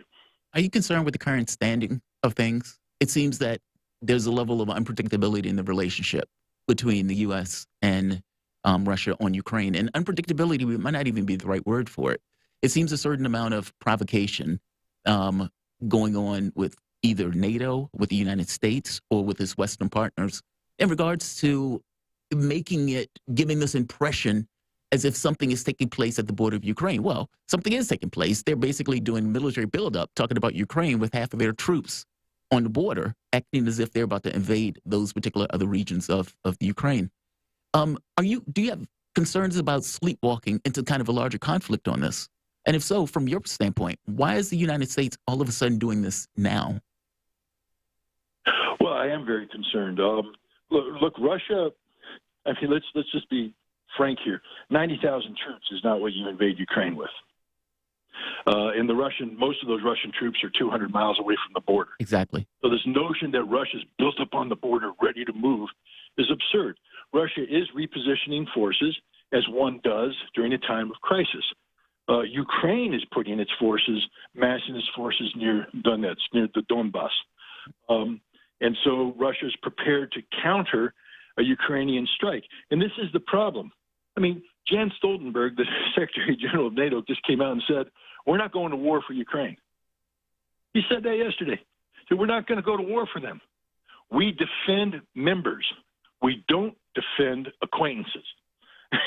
So if Ukraine thinks we're going to war for them, we're not. And that was an important statement to make, because Ukraine is the one is the wild card here. Ukraine is the one that's been, escalating things up, ratcheting up tensions, doing provocations on the belief that NATO would come to its assistance if Russia responded. Now that Ukraine's been put on notice by the Secretary General of NATO that, we're not coming to your assistance. I mean, Tony Blinken speaks of consequences, but it's purely in the form of economic sanctions. No American troops are coming to the defense of Ukraine. No Polish troops. No NATO troops. Nobody is. So now Ukraine needs to ratchet it down. And if they do that, then Russia will also take steps. And this is what Vladimir Putin was saying. He said, look, we need some guarantees here. We need assurances.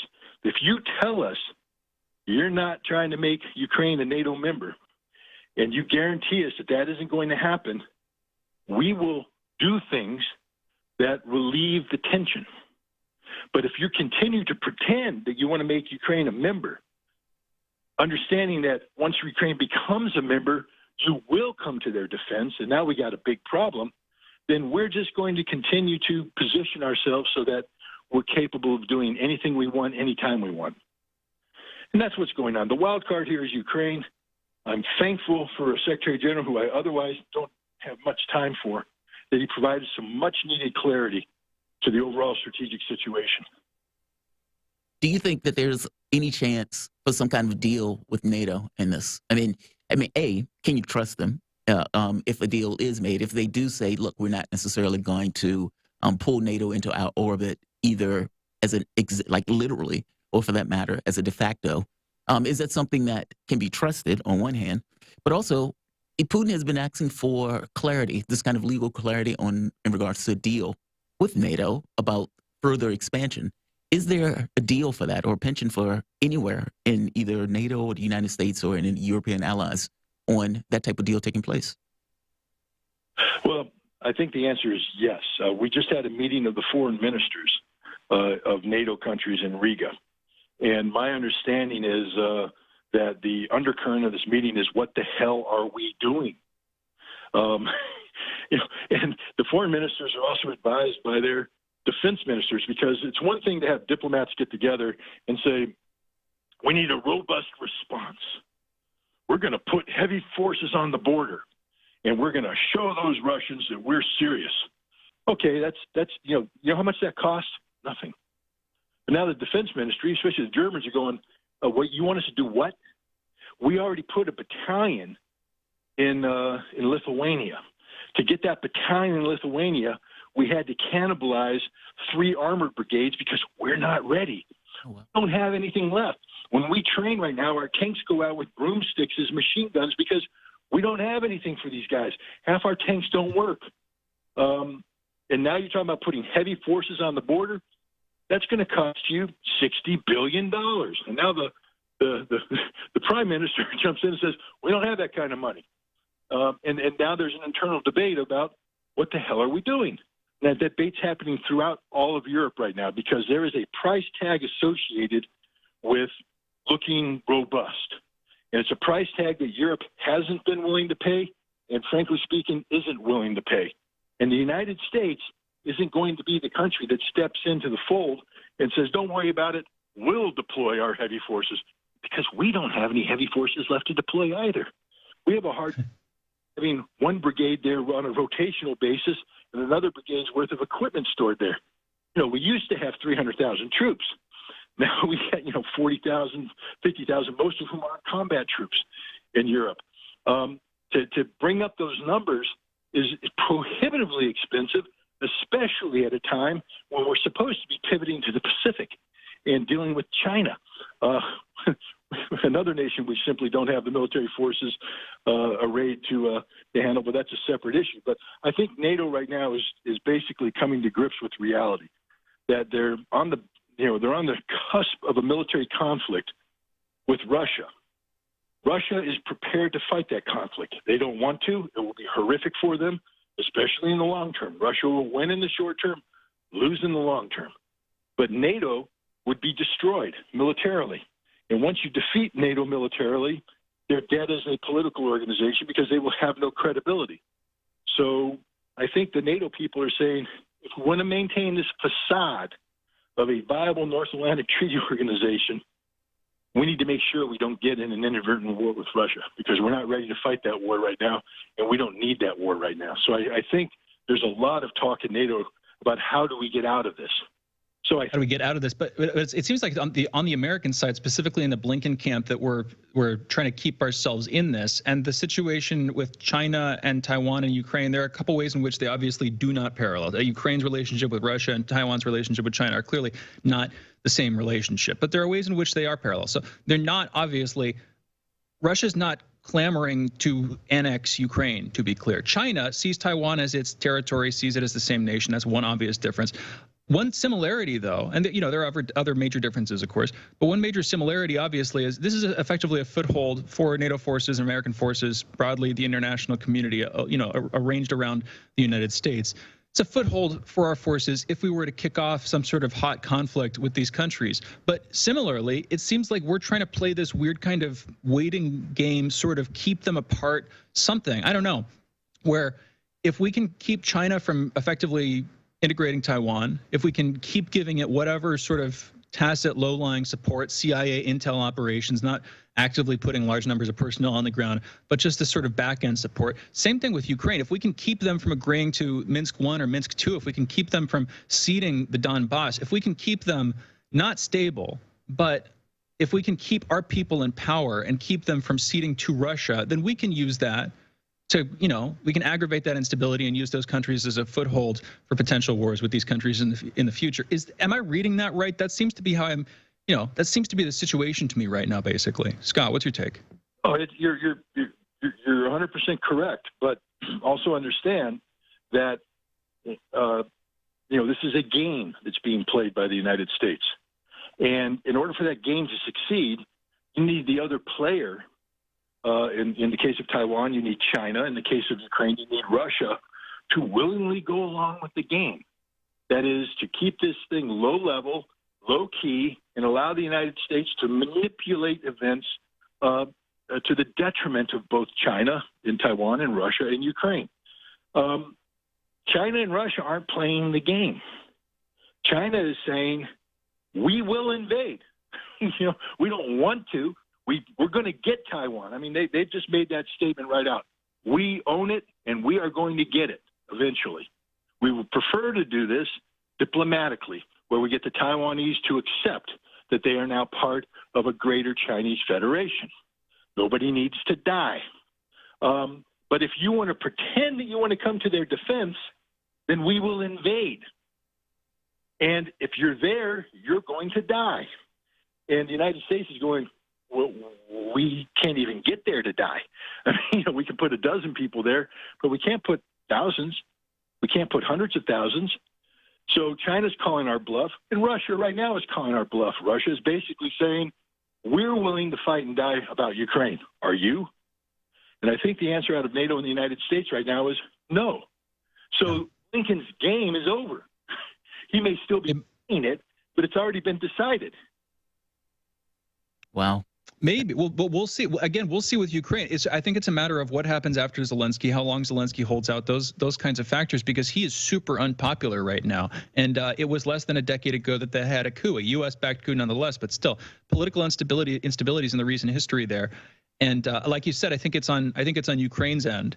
And it seems like there's this weird dialogue going on in the back end between the American State Department and, probably Pentagon and stuff, and the Ukrainian government, where occasionally, there will be requests passed back and forth. And again, we'll see what happens on their end nationally. But great talking as always, Scott. Thank you so much for joining us and having this conversation this morning. Thanks for having me. Great talking. Scott Ritter, for those listening, is a former UN weapons inspector and weapons of mass destruction whistleblower. Follow Scott on Twitter at @RealScottRitter. You're listening to Fault Lines with Thomas and Stranahan. We'll be coming back in a minute taking your calls. 202-521-1320 is the phone number. Again, you're listening to Fault Lines. We will be right back. Fault Lines. Tough questions are the most powerful weapon we have. As long as you have questions, we'll keep asking.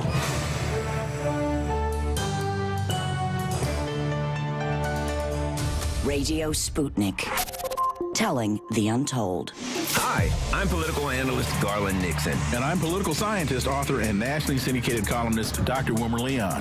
We're the co-hosts for The Critical Hour, airing Monday through Friday from 6 to 8 p.m. Eastern Time here on Radio Sputnik in Washington, D.C.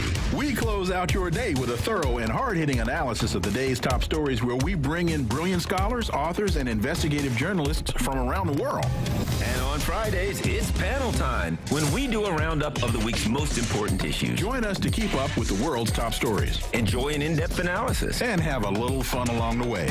Listen to our show, The Critical Hour, Monday through Fridays on Radio Sputnik.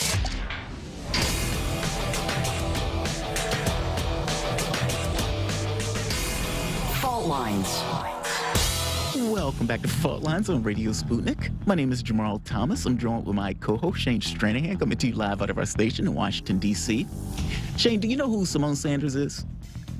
I am familiar with Simone Sanders, and yeah, go for it, Jamarl. Okay, so Simone Sanders used to work with Bernie Sanders. This is where I know her from. She used to work with Bernie Sanders, and she was one of his main people, supposedly a lefty, but dealing with communications and everything else. So when Biden runs, she switched teams and she goes over to Team Biden, to a huge amount of consternation for people who basically were backing Sanders once before. Basically, how on earth are you switching from one to the other? But part and parcel to the reason she switched is because the thought being that Biden had the highest chance of getting into the White House.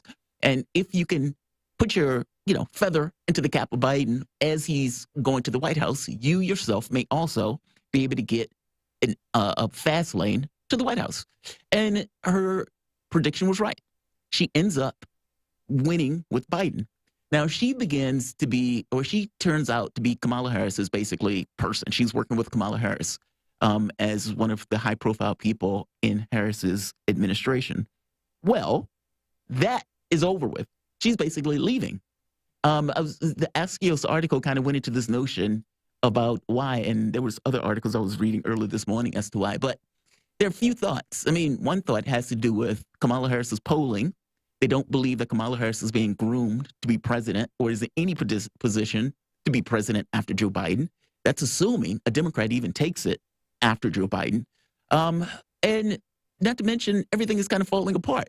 I mean, she was supposed to be dealing with this aspect, dealing with immigration and whatnot. And you can look at what's going on with immigration and kind of tell how that went, especially since Kamala Harris was supposed to be the one in charge of it. And Simone Sanders, working with Kamala Harris, was the one who was basically assisting with that particular policy. One of the things that came out early today had to do with, well, one, they're redoing this kind of Remain in Mexico thing under Trump. So even though Democrats bellyached about it, that's going to be basically policy going forward. But also, in spite of Biden basically saying that they're trying to eliminate the number of people putting cages and everything else, those numbers are still going up. And so, I don't know if this is one of those things of political opportunism where she didn't necessarily believe that Kamala Harris was going to be her shot into the presidency, into a higher position, or if she looked at it as Kamala Harris is just radioactive at this point and she doesn't necessarily want to be associated with it, or for all I know, maybe something else. But it does seem coincidentally to coincide with Kamala Harris not necessarily being on her best, not her best look. I put it that way. I mean, failing and floundering. She's absolutely devastated in the public's eyes, and all-time unpopular as vice president, like exceeding dark Sith Lord Cheney 1,000% on the levels of unpopularity. But no, but also part of the story, of course, there was the back and forth, like the animosity between the Biden end and the Kamala end of the White House. Yep. And so maybe Simone Sanders, as her chief advisor, was contributing to that. Maybe it's not so much that she's jumping ship as that she was partly to blame for whatever back and forth there was going on there. That could be it too. I don't know. All that stuff comes to mind, but it's interesting, and it's not a good sign. It's not a good sign for Kamala or the Democrats, but that's a good sign for the rest of us, I think, because frankly, they're our enemies. Because to be fair, this is like the second or third high-profile person that left Kamala Harris's office at this point. Sadly, what it's not good for is the ability of the administration to get anything done, which is either a good thing if you want some other breath of fresh air and as quickly as possible. Sad to say, I don't know what exactly that would be, or it's a bad thing, literally for every American, because the presidency is just continuously debilitated by not having competence to do whatever it's supposed to be doing at this point, which it isn't. It's not like there's even a clear agenda right now. The Biden administration right now does not have an agenda, to be clear. There's not a thing that they're going for. There's nothing that they're trying to push to solve. There's COVID in the background, as always. The border crisis has been pushed to the periphery. The Build Back Better plan is nowhere to be seen, really, right? But there's no overarching objective, per se, that the administration is trying to push to accomplish. Yeah, agreed. There is, as far as I can tell, literally no objective right now. Not even an overarching one. There's not even any. I don't know what they're going for right now. They haven't said anything. I don't know. I don't know what it is if they have one. I'm sure they're thinking about stuff. My point is that's not good for anybody. Simone Sanders dropping out probably doesn't help that, but maybe she was causing problems. And at the end of the day, what we need is a better administration. I don't think we're going to get an impeachment, so we're going to have to wait for 2022, 2024, probably. Yeah. And the problem is, who's going to be better than the current administration? That's the other question. There doesn't seem to be any, great competent leaders waiting in the wings. It just seems to be, just sad all the way around. I mean, for God's sake, we went from Trump to Biden, both of which seem to be incompetent in their own particular way. I mean, Trump was, had all sorts of verve and energy, but wasn't necessarily the sharpest tool in the bunch. And Biden, who is not the sharpest tool in the bunch, has zero verve and energy, and just seems to have a basic, straightforward inability to prosecute the powers of that office in any real and meaningful way. And look, from the standpoint of Simone Sanders, yeah, you're right. I didn't even think about that part, but you're right.